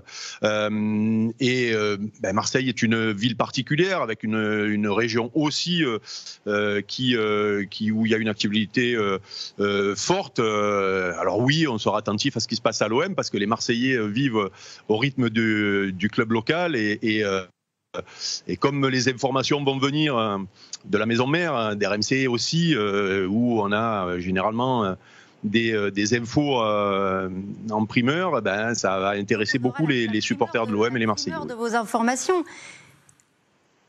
Pardon. On aura la primeur de vos informations, Éric Dimeco. Et puis aussi, vous le disiez, effectivement, la région de Marseille, les Bouches-du-Rhône, ce n'est pas que l'OM. Il y a aussi le sport, même amateur, des petits clubs. Et tout ça, ça va permettre aussi de davantage faire vivre la vie de ces clubs, la vie sportive, la vie autour de ces clubs aussi, avec les supporters. C'est clair que l'OM fait beaucoup d'ombre au sport régional et au sport des Bouches-du-Rhône en particulier. Et c'est vrai qu'on va pouvoir voir du coup, avec une chaîne locale, l'actualité sportive de tous les clubs qui gravitent autour de l'OM, qui n'ont pas le niveau de l'OM ou la renommée de l'OM, mais qui travaillent bien et qui justement ont beaucoup d'ambition. Donc il y aura aussi cette actualité-là qu'on pourra suivre avec attention, en effet, oui. Alors vous êtes passé par l'OM, par plusieurs grands clubs, et je crois aussi que vous avez grandi dans le Vaucluse. Vous avez un attachement tout particulier, j'imagine, à la région? Oui, alors je suis vauclusien, contrairement à ce que la légende dit. Je suis pas marseillais. Je suis arrivé à Marseille à 16 ans, mais oui, je suis considéré comme Marseillais, provençal dans l'âme, attaché à ma région, à la culture de ma région et à tout ce qui s'y passe. J'ai aussi une casquette de président de salle de spectacle à Marseille, donc je vais être aussi très intéressé par tout ce qui se passe au niveau culturel dans la région et notamment à Marseille. L'Espace Julien, pour ne pas le nommer, qui est une salle mythique du centre-ville de Marseille et qui a souffert ces derniers temps et qui aura besoin justement de vous, de nous pour rebondir parce que on a besoin de visibilité parce que les derniers temps pour une salle de spectacle ont été compliqués. Donc voilà, on va repartir en septembre et on aura besoin de médias pour nous promouvoir. Merci. Merci beaucoup Éric Dimeco, parrain de BFM Marseille-Provence, et nul doute qu'on aura l'occasion de vous revoir sur cette antenne. Dans la prochaine demi-heure, nos invités seront Christian Estrosi, maire de Nice, Benoît Payan, maire de Marseille, mais aussi une sportive, Victoria Rava, joueuse emblématique du RC Cannes et dirigeante à présent au sein de la S4 volley masculin. Mais d'abord, l'essentiel de l'actualité ce soir sur BFM Marseille-Provence, BFM Toulon-Var et BFM Nice-Côte d'Azur. À la une, le double meurtre de Tourves reste un mystère. 2 jours après la découverte des corps sans vie de 2 sexagénaires, gérants d'une salle de réception, les convives qui devaient assister au mariage ont tous été entendus par les enquêteurs. Inquiétude face à la progression du variant Delta du Covid, au point que le ministre de la Santé, Olivier Véran, alerte sur le risque d'une 4e vague d'ici la fin du mois. Le nombre de cas de variant Delta a plus que doublé en une semaine en région PACA. Et puis la Marseillaise à pétanque dans la cité phocéenne jusqu'à mercredi. La compétition très populaire est ouverte à absolument tous. Mais c'est du sérieux, c'est la plus grande compétition de pétanque au monde. La météo de Christophe Persson.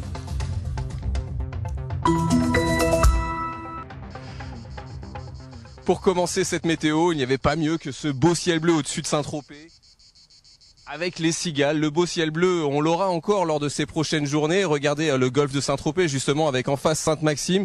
Eh bien, lors de ces prochains jours, comme actuellement, on retrouvera toujours ces quelques rares cumulus. Un ciel qui sera donc souvent sans nuages, que ce soit pour la matinée de mardi ou encore l'après-midi de mardi. On retrouvera le matin déjà beaucoup de douceur, généralement une température aux alentours de 20 degrés. On atteint même les 21 degrés du côté de Nice. Ce sera 19 du côté de Martigues. Et lors de l'après-midi, il fera toujours très chaud, généralement plus d'une trentaine de degrés, surtout à l'intérieur des terres. Sur le littoral, parfois un petit peu plus de fraîcheur, comme à Toulon, où on aura 28 degrés. Pour Nice, ce sera 31 degrés. On aura également 28 degrés si vous vous trouvez un petit peu plus du côté de Martigues. Mercredi, même situation que pour cette journée de mardi. Quelques rares cumulus, encore un temps estival. Un petit peu de vent, encore une fois par moment, mais ça empêche la perturbation d'arriver. Du point de vue des températures, le matin, on sera généralement entre 18 et 20 degrés. 20 degrés, par exemple, du côté de Nice. Et l'après-midi, ça ne change pas. Toujours une trentaine de degrés sur la zone. 30 pour Marseille. 32 même si vous êtes à Aix-en-Provence, ce sera 30 degrés pour Cannes. Lors de la journée de jeudi, on aura quand même un petit peu plus de nuages, par moments quelques rafales de vent, et pour les températures, toujours aucun changement. On retrouvera 30 degrés encore une fois pour Marseille, 30 pour Aix-en-Provence. Du côté de Nice, ce sera une température de 28 degrés et on aura 29 degrés si vous êtes à Toulon. Et on ouvre l'actualité avec le double meurtre de Tourves dans le Var. Un couple de sexagénaires, les gérants d'une salle de réception, ont été tués par balle ce week-end. On fait le point sur l'enquête 48 heures après avec Thomas Bernabé. L'enquête poursuit son cours dans ce domaine varois. Samedi dernier, 2 corps sans vie d'un couple de sexagénaires sont retrouvés à l'intérieur du domaine des Sources situé à Tourves. Le site qui devait accueillir un mariage dans l'après-midi a depuis été fouillé de fond en comble par les enquêteurs. Les investigations diligentées par la section de recherche de Marseille et la brigade de recherche de Brignoles, renforcées par le groupement des Alpes-Maritimes, avancent selon le dernier communiqué du procureur de Draguignan. Les 2 victimes seraient mortes après avoir reçu des coups de feu. Plusieurs douilles ont été retrouvées sur le site. Une autopsie des corps est d'ores et déjà programmée pour les mercredis 7 et jeudi 8 juillet prochains. À Saint-Maximin et Tourves, communes toutes proches du domaine, c'est le choc. Les connaissances du couple sont abasourdies. D'autres connaissaient le domaine pour y avoir fêté des anniversaires, par exemple. Beaucoup d'interrogations après cet effroyable fait divers. Pour le moment, aucune thèse n'est privilégiée par les enquêteurs. On en vient à l'inquiétude autour du variant Delta. Le ministre de la Santé, Olivier Véran, alerte aujourd'hui sur la possibilité d'une 4e vague dès la fin du mois de juillet. En région PACA, la semaine dernière, près d'un quart des tests positifs étaient porteurs de cette mutation plus contagieuse. Claudia Olivier. Il y a 15 jours, sur 491 tests positifs, 40% d'entre eux l'étaient au variant Delta, 6 fois plus contagieux. Sa propagation est inexorable dans les Alpes-Maritimes. Il faut savoir que ce virus, lorsqu'il est présent, il est extrêmement contagieux et nous avons déjà eu dans le département un cluster assez important, notamment à Antibes, qui est très bien investigué et bien circonscrit, mais malheureusement, il y a toujours des cas qui apparaissent. Dans le département, le taux d'incidence remonte légèrement. De 10, il est passé à 23 cas positifs pour 100 000 habitants.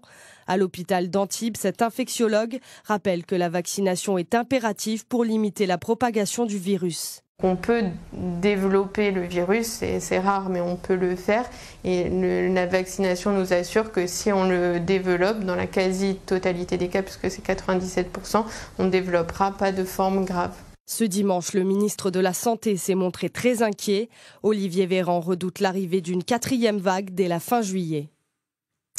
Cette année, le festival de Cannes rime avec estival. Et oui, décalé en raison de la crise sanitaire, la 74e édition du festival du film commence demain avec Spike Lee en président du jury. On déroule ce soir le tapis rouge et le programme sur la croisette avec Kelly Vargin.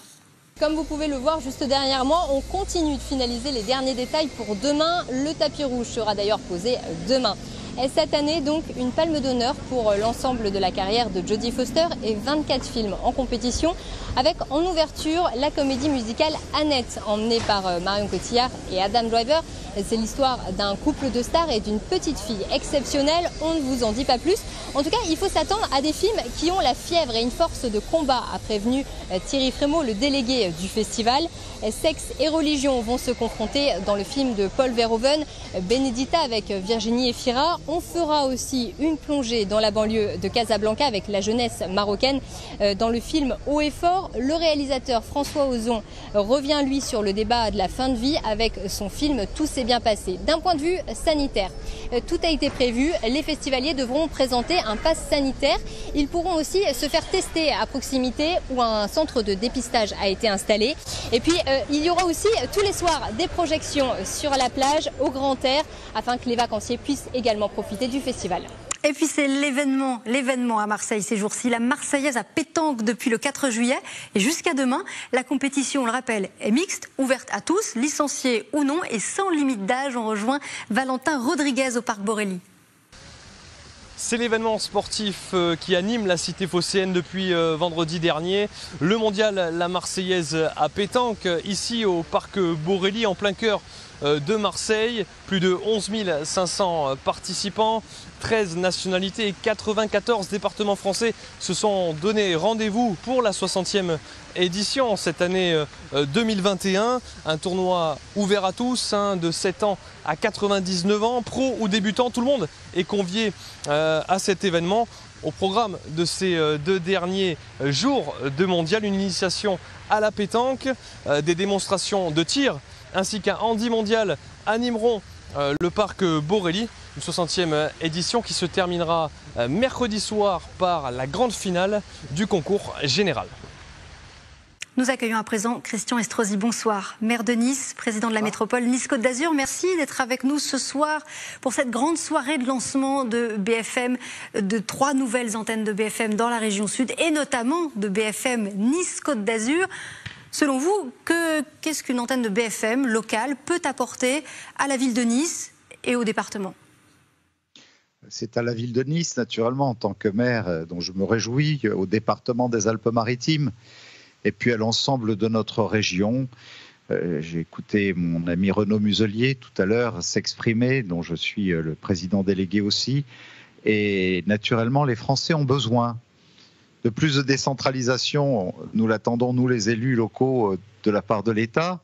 Et là où celle-ci traîne un peu les pieds depuis de nombreuses années dans notre pays, où on rechigne à donner plus de compétences, pourtant à des collectivités qui l'ont démontré pendant cette période de pandémie, font quelquefois mieux que l'État et de manière plus réactive, plus agile. Eh bien, ce sont de grands médias nationaux comme vous qui font cette décentralisation, qui vont vers nos concitoyens, qui leur apportent cette proximité dont chacun a besoin, dans cette information au quotidien dont chacun a besoin au plan culturel, au plan des grandes initiatives, au plan sportif. On l'a vu avec Éric Dimeco il y a quelques instants.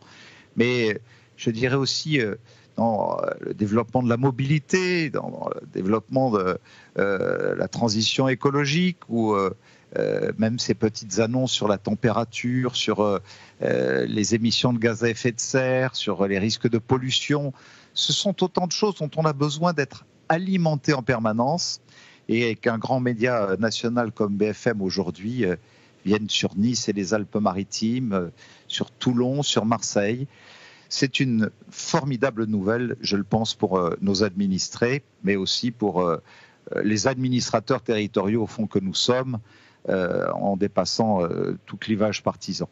Il y a quelques jours, Christian Estrosi, on a connu des élections régionales avec une abstention historique. Est-ce que vous pensez justement qu'il y a des enjeux régionaux, des enjeux locaux qui n'ont pas suffisamment existé sur les médias nationaux dans cette campagne et que peut-être aussi les chaînes locales ont un rôle à jouer pour parler d'enjeux de proximité?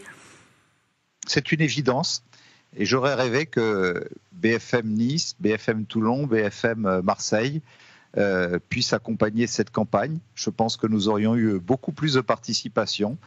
Donc cela nous donne aussi de l'espoir, de l'espérance pour que nos concitoyens s'approprient plus la démocratie locale, parce qu'on leur expliquera la réalité des enjeux qui n'a pas été formidablement expliquée parce que les médias, naturellement, de manière centralisée, ne peuvent pas le faire à l'échelon local comme nous aurions pu l'espérer.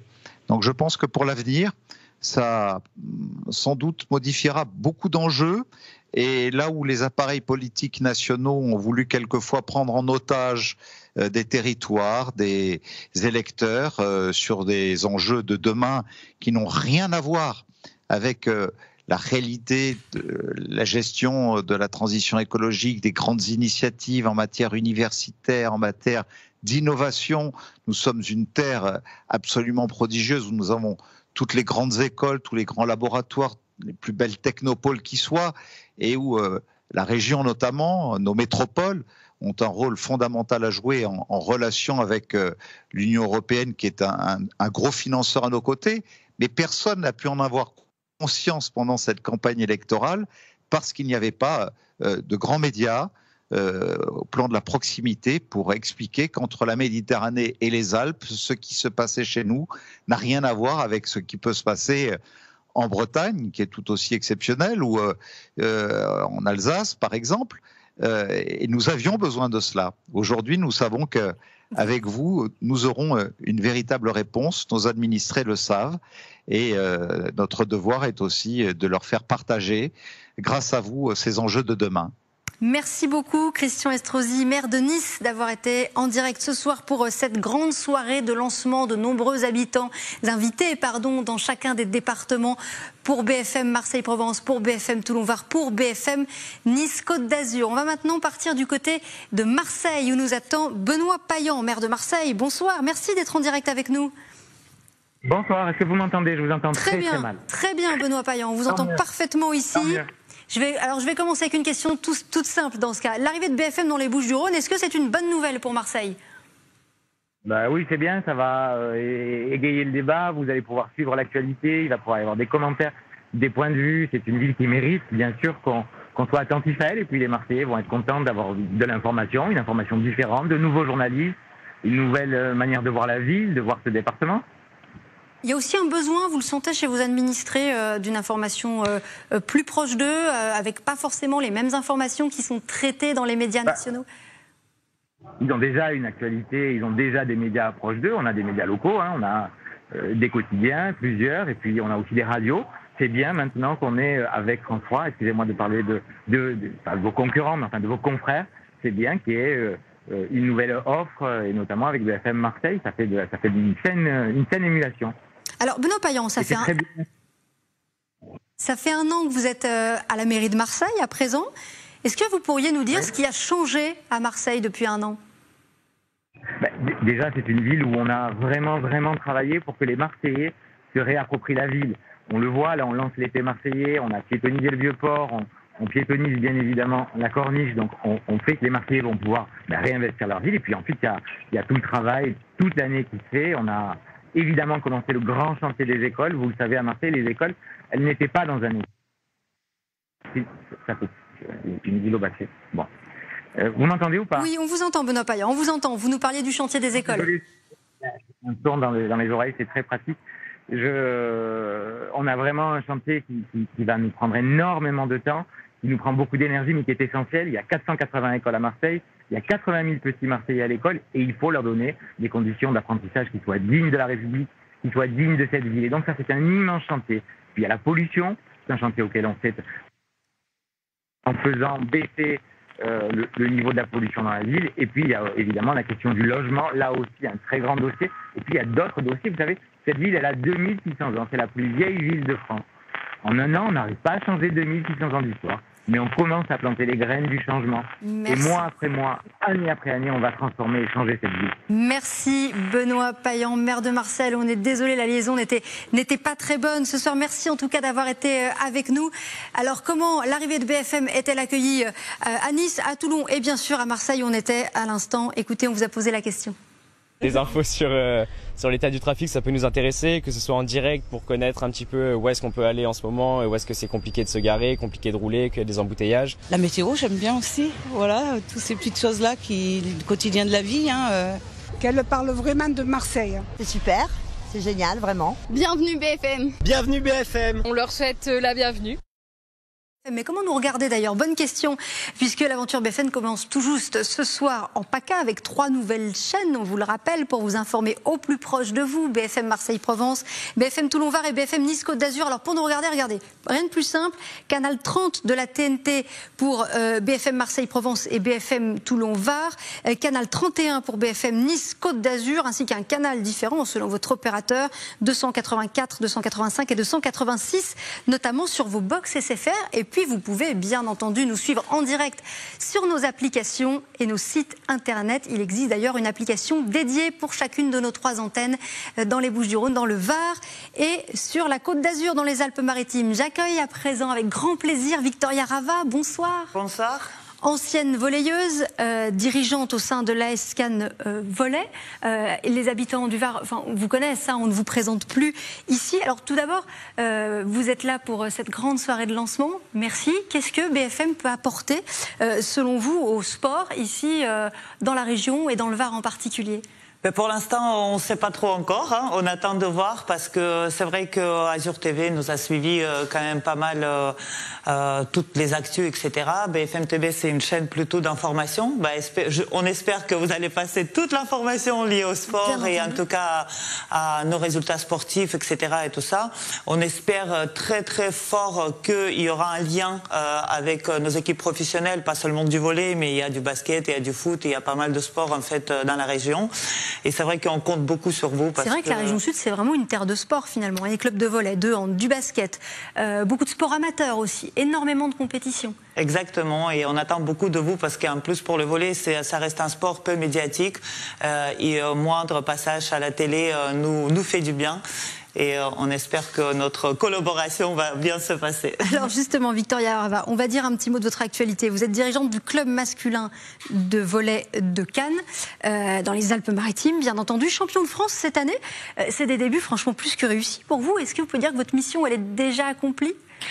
Déjà accompli, non. Malheureusement, pour le sport, ça recommence à nouveau à 0 à chaque fois et on va recommencer tôt à 0 pour cette saison. Mais c'est vrai qu'on a fait des résultats incroyables cette année.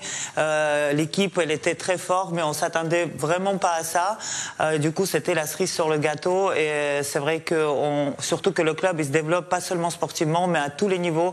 On organise également les shows, des grands événements musicaux, également en couplé avec les matchs de sport et c'est vrai qu'on fait plein de bonnes choses et vous allez avoir plein d'infos à passer sur nous. C'est un vrai enjeu pour vous de faire connaître davantage votre discipline?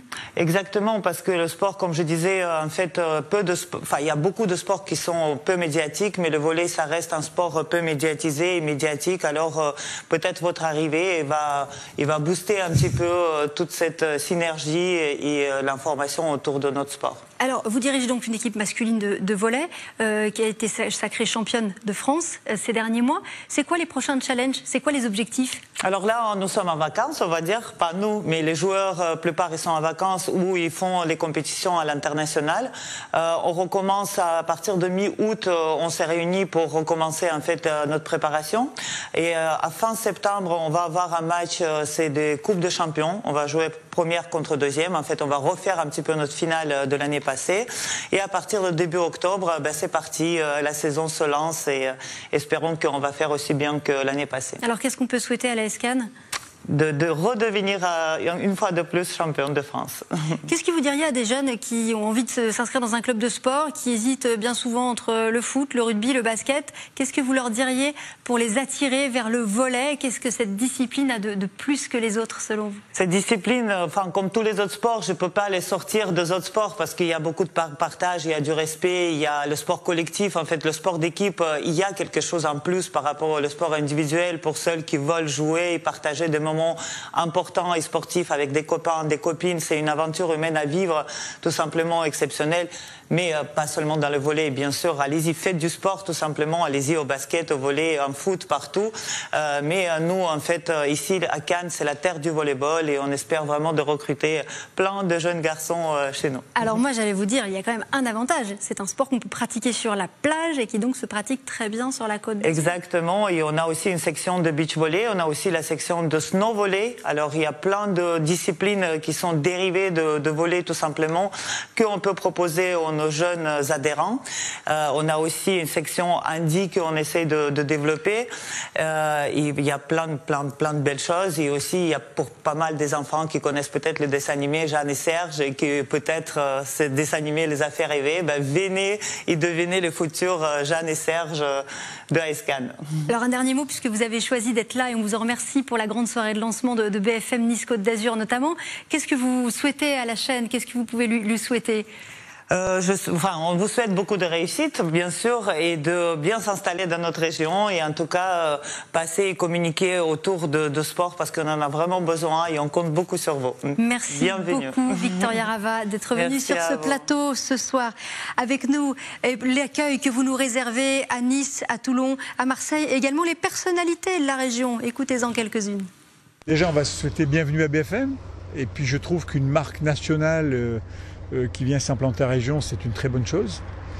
Après voilà, il y a beaucoup de travail. Nous on espère aussi que BFM sera là et présent auprès de l'OGC Nice pour nous accompagner tout au long de la saison, avec j'espère de bons résultats. Moi je souhaite extrêmement fort que BFM Marseille-Provence soit vraiment le lien, le relais de l'art, de la culture, de la joie, de la fantaisie et de l'imaginaire. Voilà pour ce bel accueil que vous nous réservez ce soir. Restez avec nous.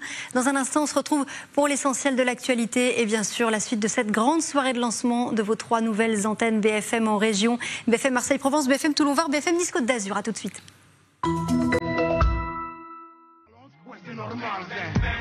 Marseille, drapeau hissé comme d'un hit, ça va tirer, on se propage, y'a pas de remède. C'est le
Surtout pas de faux pas, du mille MC à la table. Relis bien le contrat, on rentre pas à l'étable. Suite de notre grande soirée de lancement de vos 3 nouvelles antennes de BFM en région, BFM Marseille-Provence, BFM Toulon-Var et BFM Nice-Côte d'Azur depuis 18h. Donc vous regardez ces 3 nouvelles antennes. Azur TV se transforme donc pour devenir votre chaîne BFM d'information locale et régionale. Ce soir, nous avons donc le plaisir de vous faire découvrir vos nouvelles chaînes avec de l'information, des reportages au cœur de nos territoires et bien sûr de très nombreux invités, les femmes et les hommes qui font vivre Marseille, qui font vivre Toulon, qui font vivre Nice. Parmi eux, il y a eu les parrains qui étaient avec nous tout à l'heure de vos nouvelles antennes locales. Alain Marchal, parrain de BFM Nice Côte d'Azur, Éric Dimeco pour BFM Marseille-Provence et Mourad Boudjelal pour BFM Toulon-Var. Dans la prochaine demi-heure sur ce plateau, nos invités seront Hervé Bérou, bonsoir, directeur général délégué d'Altis Média. Bonsoir Céline. Ainsi que Benoît Loutrel, membre du CSA, également Charles Ange Ginési, président du département des Alpes-Maritimes, et enfin Muriette Mayelt-Holz, qui est directrice du Théâtre National de Nice. Mais d'abord, place à l'info avec l'essentiel de l'actualité sur BFM Marseille-Provence, BFM Toulon-Var et BFM Nice-Côte d'Azur. La vaccination à la peine, coup de frein dans le rythme des primo-injections alors que le variant Delta du coronavirus se propage, presque un quart des contaminations la semaine dernière dans la région. Le retour des grands rendez-vous culturels, coup d'envoi ce soir du Festival d'Avignon, sans jauge mais avec passe sanitaire. Ouverture demain du Festival de Cannes avec le film de Léos Carras, Annette, en ouverture. Du grand soleil sur le littoral, le début des vacances scolaires cette semaine, ça sent les grands départs en vacances. À Toulon, sur la très belle plage du Mourillon, vous le verrez, les vacanciers commencent à arriver. Mais d'abord la météo ensoleillée de Christophe Persson du côté de Saint-Tropez. Pour commencer cette météo, il n'y avait pas mieux que ce beau ciel bleu au-dessus de Saint-Tropez, Avec les cigales, le beau ciel bleu, on l'aura encore lors de ces prochaines journées. Regardez le golfe de Saint-Tropez, justement, avec en face Sainte-Maxime. Eh bien, lors de ces prochains jours, comme actuellement, on retrouvera toujours ces quelques rares cumulus. Un ciel qui sera donc souvent sans nuages, que ce soit pour la matinée de mardi ou encore l'après-midi de mardi. On retrouvera le matin déjà beaucoup de douceur, généralement une température aux alentours de 20 degrés. On atteint même les 21 degrés du côté de Nice. Ce sera 19 du côté de Martigues. Et lors de l'après-midi, il fera toujours très chaud, généralement plus d'une trentaine de degrés, surtout à l'intérieur des terres. Sur le littoral, parfois un petit peu plus de fraîcheur, comme à Toulon, où on aura 28 degrés. Pour Nice, ce sera 31 degrés. On aura également 28 degrés si vous vous trouvez un petit peu plus du côté de Martigues. Mercredi, même situation que pour cette journée de mardi. Quelques rares cumulus, encore un temps estival. Un petit peu de vent, encore une fois par moment, mais ça empêche la perturbation d'arriver. Du point de vue des températures, le matin, on sera généralement entre 18 et 20 degrés. 20 degrés, par exemple, du côté de Nice. Et l'après-midi, ça ne change pas. Toujours une trentaine de degrés sur la zone. 30 pour Marseille. 32 même si vous êtes à Aix-en-Provence, ce sera 30 degrés pour Cannes. Lors de la journée de jeudi, on aura quand même un petit peu plus de nuages, par moment quelques rafales de vent, et pour les températures, toujours aucun changement. On retrouvera 30 degrés encore une fois pour Marseille, 30 pour Aix-en-Provence. Du côté de Nice, ce sera une température de 28 degrés et on aura 29 degrés si vous êtes à Toulon. Avant de développer les titres de l'actualité, le choix de la rédaction. Ce soir, nous avons choisi de retourner dans la vallée de la Roya, sinistrée il y a 9 mois par la tempête Alex, tempête qui avait fait 10 morts et 8 disparus. La reconstruction avance, mais quelques villages parmi les plus reculés restent quasiment coupés du monde. Illustration, reportage à Casterino avec Claudia Olivier. Voilà comment on traverse la route de Casterino aujourd'hui. Difficile d'imaginer qu'à cet endroit, une route départementale menait au petit village de Casterino. Ça fait mal au cœur quand on voit depuis 9 mois l'état de la route qui a pratiquement été... qui n'a pas bougé, quoi. Rien n'a été fait. Pascal vit la moitié de l'année dans la vallée de la Roya. Il était là lorsque la tempête Alex a frappé. 9 mois plus tard, le hameau de Casterino reste quasiment coupé du monde. Une route principale toujours en travaux, il faut faire un long crochet par l'Italie pour arriver jusqu'ici. Résultat, presque aucun touriste ne viendra dans la vallée des merveilles cet été. On nous a promis plein de choses pour la saison, on nous a promis un accès, on nous a dit qu'on allait nous sauver la saison. C'est ce qui a été dit en réunion. Et en fait, on ne nous sauve pas la saison, on nous plombe la saison. Aujourd'hui, 11 habitants sur 15 sont restés à Casterino et ils ne baissent pas les bras. Il déblaye encore les accès aux habitations avec un engin de chantier financé par des dons. Et si c'est pas nous qui le faisons, là on peut se demander qui c'est qui va le faire, donc il faut bien qu'on le fasse nous. Et oui, on veut le faire pour redonner vie à Casterino parce qu'on veut pas que ça reste en ruine. La route de Casterino ne sera pas rétablie avant juillet 2022. Les centaines de millions d'euros d'aides débloquées peinent encore à arriver jusqu'en haut des vallées. Les Français moins pressés de se faire vacciner. Le rythme des primo-injections a fortement ralenti partout en France et c'est le cas aussi en région PACA où moins d'une personne sur 2 éligible a reçu sa première dose. À cela s'ajoute l'inquiétude aussi autour du variant Delta. Le nombre de cas positifs est reparti légèrement à la hausse ces derniers jours. Le ministre de la Santé, Olivier Véran, alerte aujourd'hui sur la possibilité d'une 4e vague dès la fin juillet. En bref, encore le double meurtre de Tourves dans le Var reste un mystère. 48 heures après la découverte des corps de 2 sexagénaires, les gérants d'une salle de réception. Ils ont été tués par balle ce week-end. Un coffre-fort a été retrouvé ouvert. La thèse du cambriolage qui a mal tourné n'est pas écartée. Cette année, le Festival de Cannes rime avec estival. Décalé en raison de la crise sanitaire, la 74e édition du Festival du film commence demain avec Spike Lee en président du jury. Au programme, une palme d'honneur pour Jodie Foster et 24 films en compétition avec en ouverture demain soir la comédie musicale Annette, emmenée par Marion Cotillard et Adam Driver. Et puis l'autre festival, c'est celui d'Avignon, bien sûr, annulé l'année dernière à cause du Covid. Le rideau se lève ce soir, du théâtre, de la danse, 45 spectacles pour la sélection officielle. Pas de jauge pour le nombre de spectateurs, mais un pass sanitaire pour accéder à la cour du Palais des Papes. Il fait beau, il fait chaud, vous l'avez remarqué, dans la région, c'est cette semaine le début des vacances scolaires aussi. Alors les vacanciers commencent à arriver peu à peu sur le littoral. Et en termes de belles plages, on a l'embarras du choix. Marion Colangelo est du côté de Toulon. Nous sommes sur la plage du Mourillon où les premiers vacanciers commencent à profiter du soleil. D'autant que cette semaine encore, la météo sera au beau fixe avec de belles journées ensoleillées et des températures avoisinant les 30 degrés jusqu'à la fin de la semaine. Même si les vacances scolaires ne débutent que demain, le Var accueille déjà de nombreux touristes. Le retour des touristes qui fait la joie des commerçants ici sur la plage du Mourillon.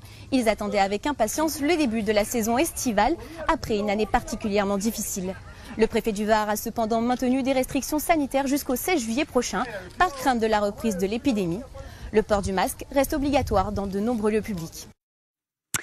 Jacques, sur ce plateau, Hervé Bérou, bonsoir. Bonsoir Céline. Bonsoir Hervé, directeur général délégué d'Altis Média. Nous sommes également en duplex avec Benoît Loutrel, membre du CSRA, qui sera avec nous dans un tout petit instant.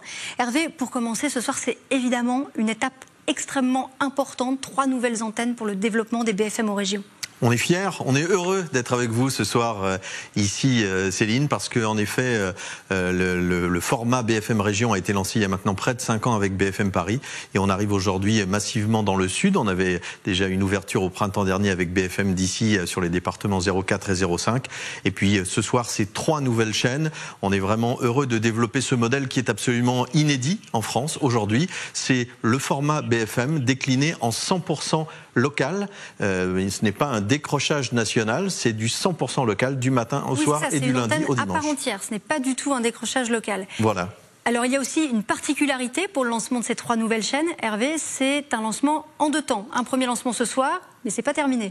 Oui, parce que nous avons récupéré, entre guillemets, les clés de la chaîne précédente au mois d'avril. Évidemment, il était impossible de monter 3 chaînes en 3 mois, mais nous avons déjà réussi, grâce aux équipes éditoriales dirigées par Philippe Antoine et puis toutes les équipes techniques, un tour de force, monter une chaîne en 3 mois, un programme qui sera unique pendant les 4 mois qui viennent, qui sera donc un grand journal du Sud que vous présenterez chaque soir.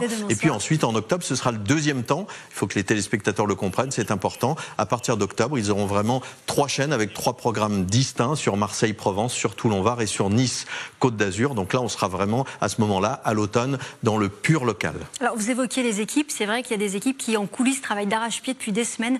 On leur rend hommage ce soir. Des mois. Oui, on pense à eux qui sont juste derrière en coulisses. Énormément de travail et de nombreux journalistes aussi qui vont arriver, qui vont enrichir ces rédactions. Oui, ce projet BFM en région, c'est aussi un vrai projet d'emploi, parce que avec 8 chaînes maintenant, eh bien, nous avons déjà une centaine de journalistes qui ont été recrutés, et rien que sur le projet Sud, les 3 chaînes du Sud, eh bien, ce sont près de 50 journalistes.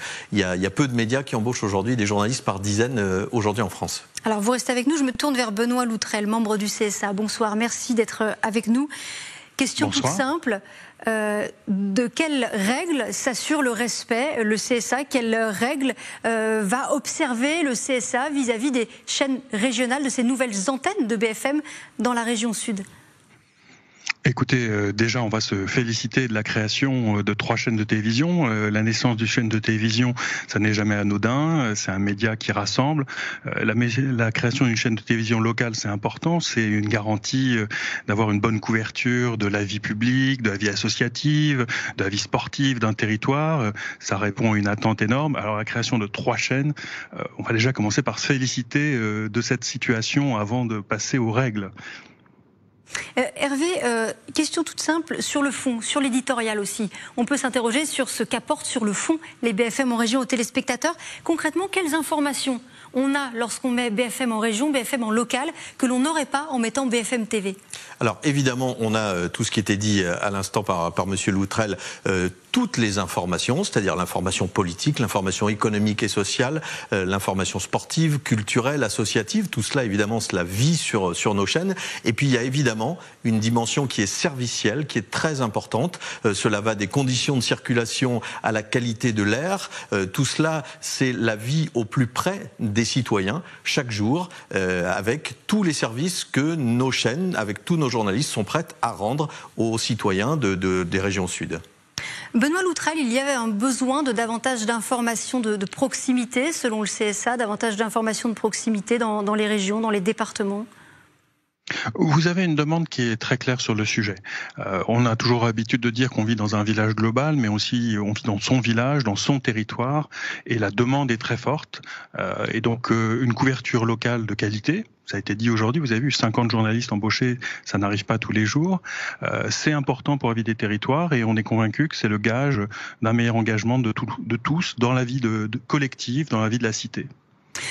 Benoît Loutrel, ça pose aussi une question, j'imagine, quand des chaînes se multiplient d'un même groupe. Il y a un dispositif anti-concentration qui existe. Quel est-il aujourd'hui et a-t-il évolué récemment ? Alors, vous avez un dispositif qui existe. On ne peut pas cumuler trop de chaînes nationales, trop de chaînes locales.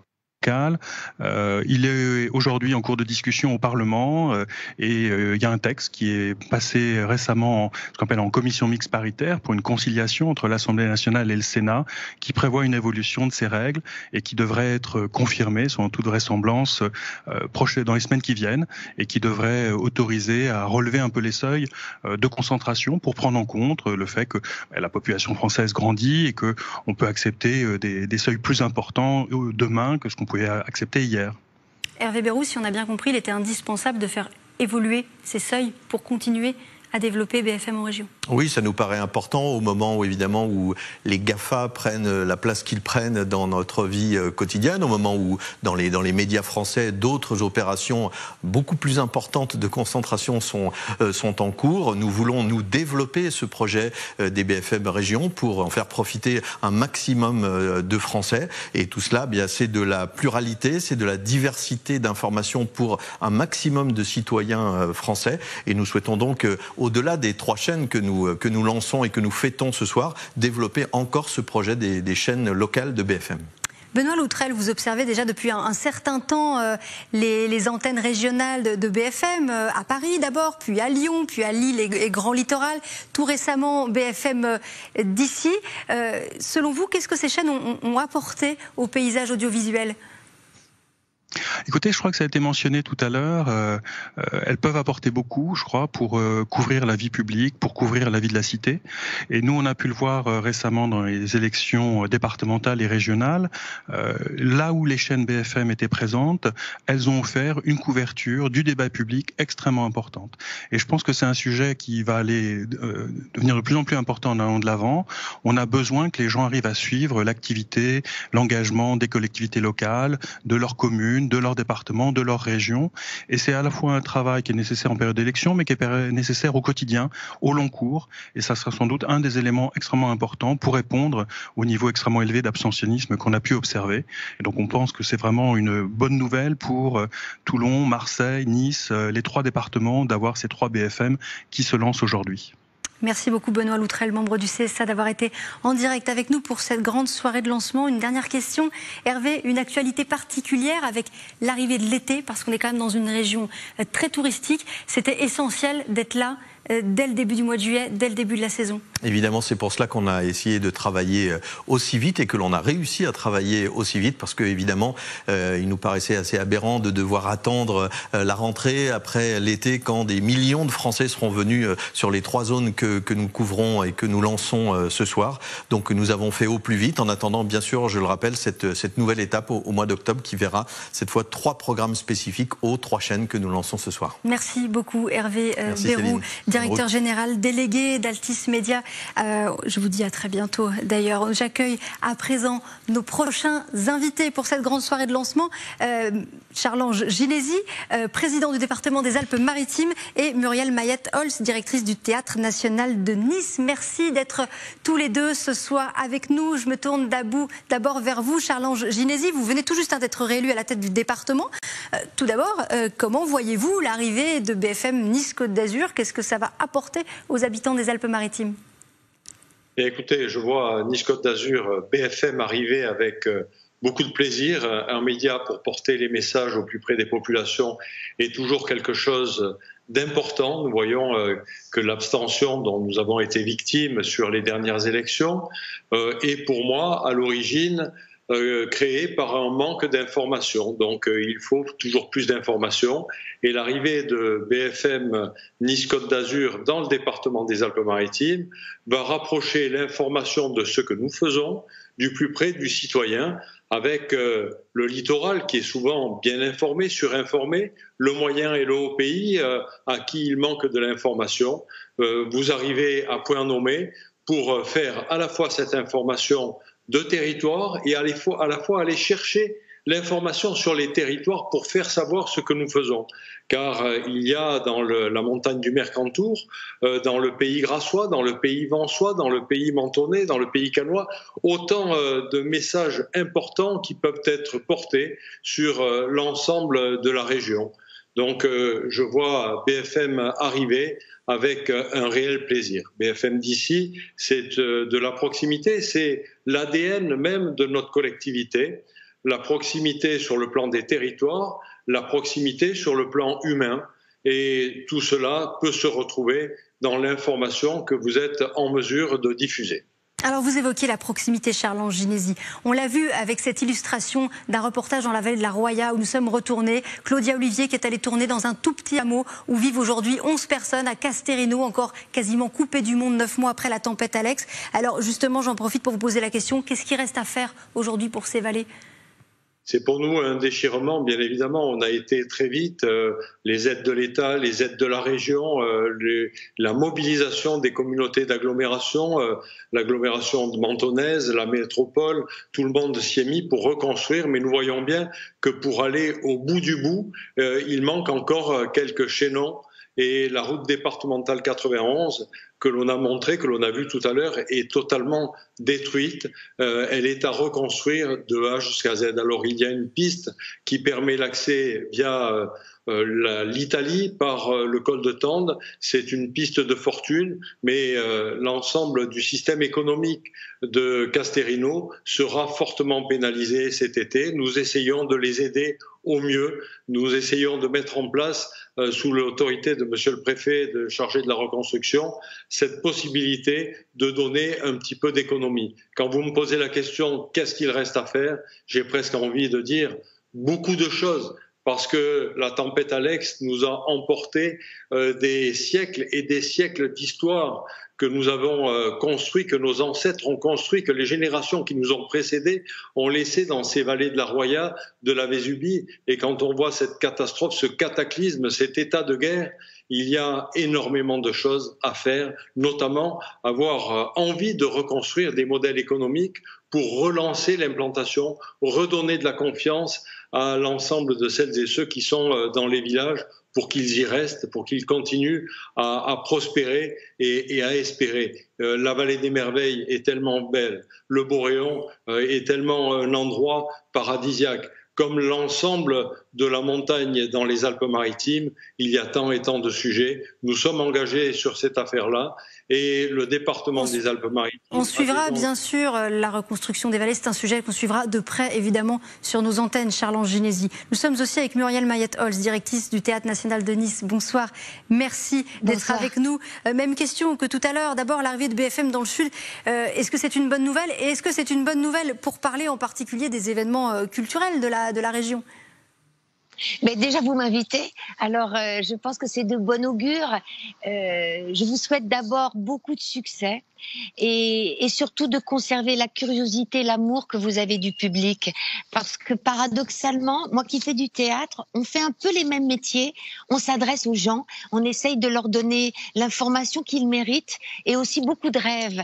Et si vous mettez en valeur la culture et tout ce qui peut nous permettre de nous échapper parfois de cette actualité compliquée, alors surtout bienvenue et c'est formidable que vous soyez là.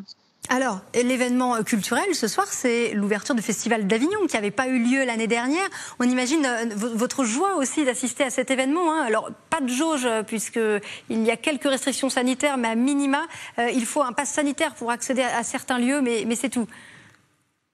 Voilà, vous voyez peut-être derrière moi, je sais pas, on a essayé de mettre des petites affiches. Ça y est, Avignon commence à fourmiller de projets, de spectacles, et ça fait du bien parce que ça a été une longue attente. C'est pareil à Nice, moi qui suis la directrice du Théâtre National de Nice, on joue tous les soirs les contes d'apéro gratuitement sur le Paillon, et Nice offre Mon été à Nice gratuitement. C'est très important qu'on se remette un peu de poésie dans le cœur et dans les yeux, un peu d'acteur. Et ça fait plaisir à tout le monde, c'est la vie. Oui, le monde de la culture qui redémarre après la crise sanitaire. Et je me retourne un instant à nouveau vers vous, Charles-Ange Ginésy, puisque les Alpes-Maritimes ont été durement touchées par l'épidémie. Aujourd'hui, il y a le variant qui progresse dans la région. Alors c'est vrai qu'il y a une forme d'enthousiasme avec l'arrivée des vacances, l'arrivée des touristes. Pour autant, on le voit, le nombre de cas commence à augmenter un peu. Il y a la primo-vaccination qui ralentit aussi. C'est un sujet d'inquiétude pour vous ? C'est un sujet d'inquiétude. Nous avons 8 centres de vaccination qui sont gérés par le Conseil départemental des Alpes-Maritimes et on voit bien qu'il y a une stagnation dans la progression qui a été plutôt bonne jusqu'à maintenant, avec 55% de vaccinés sur la première vaccination, sur le premier vaccin, 40% sur le deuxième vaccin. C'est insuffisant pour couvrir la totalité du risque qui arrive avec le variant qui nous provient de toutes parts et nous voyons bien là aussi que l'été est propice à une propagation rapide. Nous avons pour cela envie de solliciter l'ensemble des mares alpins pour qu'ils viennent se faire vacciner au mieux et au plus vite. Est-ce qu'il faut rendre la vaccination obligatoire au moins pour les soignants ? Je ne sais pas s'il faut la rendre obligatoire, je ne suis pas compétent en la matière, mais j'ai envie de vous dire que l'incitation doit être forte. Elle doit être vive de la part des chefs de service. Pour moi, dès lors que l'on exerce un métier où il y a un risque de propagation, que ce soit en réception ou en émission, il faut être à l'abri. Je ne suis pas un spécialiste, je ne suis pas un médecin et je ne peux pas dire que le vaccin garantit la propagation du virus sur la contamination par celui qui en est le porteur dès lors qu'il est vacciné. Toute la question est là. Mais à partir du moment où il y a des gens compétents qui s'expriment sur le sujet en invitant le plus largement à être vaccinés, car la qualité du vaccin, c'est de mettre toute la population à l'abri et d'éviter une propagation rapide, je pense qu'il est du devoir et il est civique de pouvoir se faire vacciner. Donc c'est dans cet esprit-là que j'invite l'ensemble de mes concitoyens, de mes compatriotes à aller se faire vacciner le mieux et le plus rapidement possible. Alors au sujet des mesures sanitaires, Muriette Mayette-Holz, vous êtes toujours du côté d'Avignon, bien sûr. Est-ce que vous sentez malgré tout, même si le public est de retour pour l'ouverture ce soir du Festival d'Avignon, que tout de même le public est encore prudent? Est-ce que l'on porte le masque encore dans la rue, au milieu du monde? Alors, dans la rue, au milieu du monde, pas tellement, parce qu'il y a le soleil et qu'il y a une envie de vacances, ça se ressent. Dans les salles, dans les spectacles, déjà depuis le 19 mai, je dois dire que, le public revient, parce qu'il y a un désir, il y a une appétence, il y a une envie de retrouver la féerie des spectacles, et les spectateurs sont très courageux et vaillants, parce que tout le monde garde les masques. Depuis le 19 mai, tout le monde garde les masques. Je crois que ce sera pareil avec l'ouverture de ce festival. En tout cas, il y a une organisation de toutes les directions des salles qui vont dans ce sens. Tout le monde est très sérieux parce que je crois qu'aujourd'hui, on est obligé de vivre avec ce virus et il faut s'y habituer, il faut l'accepter. Donc il faut changer nos habitudes et c'est ce qu'on fait. Alors vous êtes directrice, on le rappelle, du Théâtre National de Nice. La programmation aussi va reprendre. On imagine que vous nous réservez quelques belles surprises. Est-ce que vous sentez aussi à Nice un appétit des Niçois pour le théâtre? Oui, je sens une grande confiance et une envie réelle de retourner dans les salles. Toutes nos salles sont ouvertes. Nous, aujourd'hui, à notre programmation, on l'a prolongée jusqu'au 17 juillet. On va avoir 6 mois de Carian, on va avoir le Grand Méchant Loup pour les enfants. Et surtout, on a proposé, grâce à Mon été à Nice, à cette ville qui fourmille de spectacles, des spectacles gratuits tous les soirs qui s'appellent les Contes d'apéro, à partir de 19h en bas, dans le jardin du Théâtre National de Nice. Et moi, je mets en scène l'école des mères de Marivaux qui va se promener, et notamment dans les vallées de la Roya dont vous parliez précédemment. Donc, on fait beaucoup de théâtre tout l'été. Nous, on ne prend pas de vacances pour enchanter les vacanciers. Donc pas de vacances pour le théâtre. Le monde de la culture qui reprend, qui repart, qui se réveille. Charles-Ange Ginésy, il y a aussi l'hôtellerie, la restauration qui a redémarré ces dernières semaines. Ça y est, vous sentez que la reprise est là, que là encore la saison touristique s'annonce bien et vous êtes optimiste aussi pour que ce secteur de l'hôtellerie et de la restauration se relève? Vous savez, il faut rester optimiste et dans la difficulté, Muriel Mayette-Holz parlait de la culture. Nous avons l'année dernière, au pire de notre épidémie, soutenu avec le conseil départemental plus de 400 estivales sur l'ensemble de nos communes. Et cette année, on va à 460 estivales, des représentations théâtrales. C'est à la fois cette animation de terrain et à la fois ce soutien au monde de la culture, au milieu associatif, à tous ces artistes qui souffrent.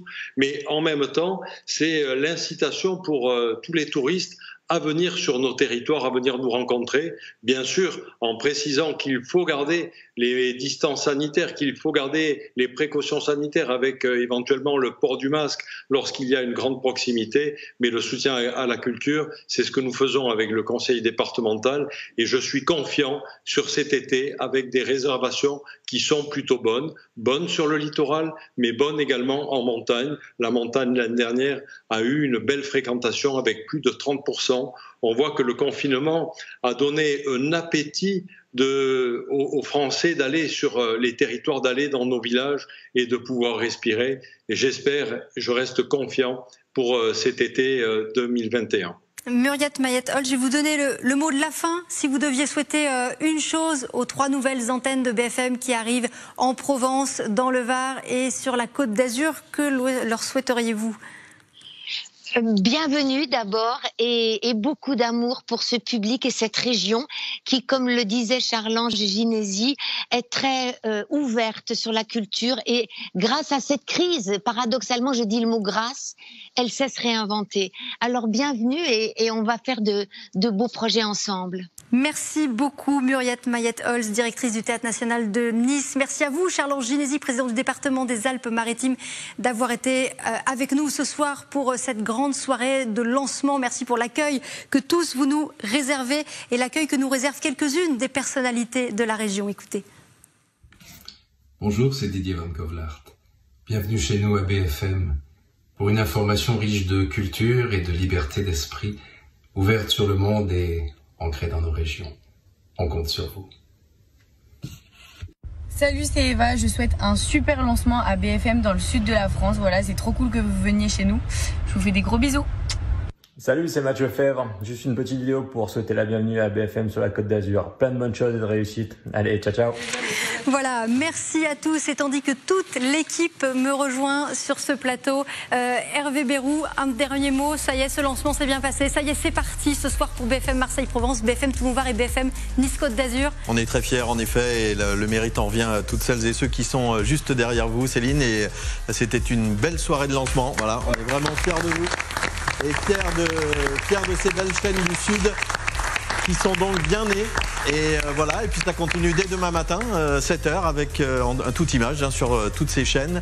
Et l'aventure ne fait que commencer. Bravo. Exactement, et moi je vous retrouve demain soir 18h pour le Grand Journal du Sud. Merci aussi aux équipes qui sont du côté de Marseille et de Toulon. Et merci à une partie des équipes qui est là ce soir sur ce plateau. Je peux vous dire qu'ils ont travaillé très très dur pour ce lancement depuis des semaines, depuis des mois. Un grand merci à vous tous aussi en régie, en coulisses, qui nous ont aidés à réaliser cette belle soirée pour ce grand lancement de BFM Marseille-Provence, BFM Toulon-Var et BFM Nice-Côte d'Azur. Merci de nous avoir suivis. Quant à moi, je vous dis à demain soir, 18h pour le Grand Journal du Sud. Et bravo, très belle soirée Céline. à tous.